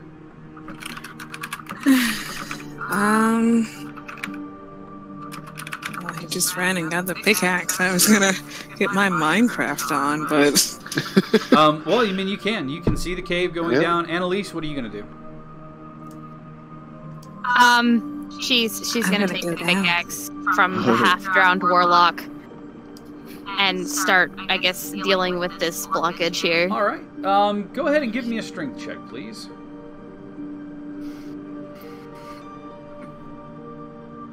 I have 16 strength, so just yell if you need me. You haul back. I have 18. Clang. Nice. Stab it in Strong there. lady. And when you pull, you watch as the rock starts to crumble away like scree. You actually have to kind of step back quickly, otherwise it's gonna all fall onto your legs. But a nice chunk makes a nice groove out of there. You know that a couple of more swings and it's gonna open up. And a couple more swings like that, and you can easily open the passageway up. Arneth. I would like to check for traps, Okay, go even for though it. I know I'm not gonna see anything. Go for it. Give me perception. It's a thought that counts. You're gonna get distracted by something. Holy shit! Bye. Congratulations! There are no traps. You find nothing. I don't see anything. In this room, Good. you find bedding made of straw, a few broken boxes, looks like old crates that maybe were used by the mining facilities or mining groups. You see some of the carts with the wheels taken off and they're just laying there with straw in them as though they were being used as a bed of some sort. You see all sorts of... You kind of get the idea that this area... And this rock is raised up here in this corner. So it makes like a shelf here and here. And you see, like I said, bedding. There's about 8 to 12 beds in here. You also see some bones of what looks like small animals, things that maybe the spiders and the goblins would have eaten. If you want to give me an investigation check, you can search and see if there's anything of value in the room. Sure. There it is. Value. Yenfear heard value. Yeah. I smell gold. What's that smell? Copper? All right, Annalise, you want to go ahead and give me another swing at the stone? Sure. Okay. Can I try and help, even though I'm not the strongest? Without a pickaxe or any other way, because I mean, you only brought back one, right? No, 2. Okay. Yeah. All right. Yeah, I'll let you swing and try to help. So you'll have advantage on the swing, Annalise. All right. You successfully tear out another chunk, widening the hole. You think one more good swing like that, you could probably clear it out enough that you guys can pass through. So go ahead and give me one more check. Excellent. So you actually clear the rubble successfully out of one of the areas. Looking ahead with your torch, you see that the tunnel widens a bit from where you're at. And up ahead you see the cavern looks like it narrows, but it actually at the same time looks like it widens into something else. And you see that the stone at that end of the cavern walls looks different. Very different. Yenfear, you want to give me an investigation check in this room? Absolutely. Will we see anything? You don't find anything of value in the room. You see hiding behind the pillar that's in front of you, the stone pillar that holds that room up, you see that the tunnel continues on down in this direction. Okay. Behind you, you hear the stone as it clears, the path is cleared for you guys to move on. We should probably head back. Be with Yeah. the group. All right. Who's going to lead the way through the now cleared rubble area? I volunteer. All right, so go ahead and move yourself past there. I just slip past everyone. All Hey, right. hi. Excuse me. How you doing? Pardon me, excuse me, pardon me, excuse me, pardon me. All right. Looking ahead, you see that the cave wall is crumbled in, and a large fissure is opened up into a different stone area. It looks as though like some big crack or tear in this stone has rendered this area, and it seems like it is completely different. As a matter of fact, all of the stone in there seems to have been worked. It is tooled stone, set deliberately. This appears not to be a cavern so much as maybe a dungeon or something else. You'll have to find out what that is next week. So we're going to go ahead and call it a night because it is time. Well, congratulations, folks. You have made it through the worst part. Maybe. We don't know. Maybe, or maybe you'll die Or next week. You Who never knows? know. You'll have to tune in next week to see if Lucky splashes down once more, if Arneth is ever going to perceive anything, if Yenfear finds the gold, and if Annalise loses her cool with the entire party. My name is Heath. I've been the DM. We want to thank Maddie as Annalise, Jack as Yenfear, Steve as Gillett, Chief as Arneth, and again, Ryan, welcome to the party as Lucky Thanks for inviting Vince. Lucky Vince. It has been a blast. I want to get one more check to see where we're at with followers, so if my cohorts will give me a check. How many followers do we have? I don't know because 47. 47? Oh, Yep. we're so close. We're so close, guys. We wanna give you things. Maybe next week Yes. we'll For hit sure next week. I our guarantee it. final followers that we need. Because remember, at 50 followers on Twitch, we're going to be giving Steam keys away, and 50 subscribers on YouTube, I'll be giving another Steam key away. So grab a friend, get them involved. We want to give stuff away. I want to give you things. Let me give you stuff. Come on, man. Come on. As a treat to the rest of the party, I will ask you guys, before we leave, would you like to see the rest of the map? Not the dungeon area, but the cave that you were in. Sure. All right. All right, what do you guys say? I see. Maddie? Yeah. Sure. Okay. Ryan? Hell yeah. All right. Curious. I say yes. This map was one that I designed using Tiamat. It is a plugin from RPG Objects. It is really simple and easy to make. All their tiles fit together wonderfully.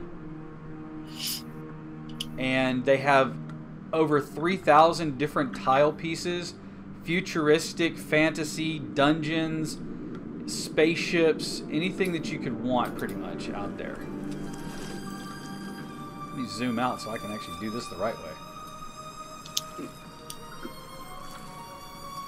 Look at that. Awesome. This is how big that map is.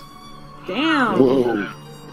And that's not even the whole map, so... I would have got my thirst very quenched You if would I have. kept going. I thought that would be fun to reveal to you guys Eloquent. what the rest of the map would look like. Yes, you would have. So it starts with the lake that's down here in the bottom right, and it flows down around the lake, or down around the river, and down to another lake that goes...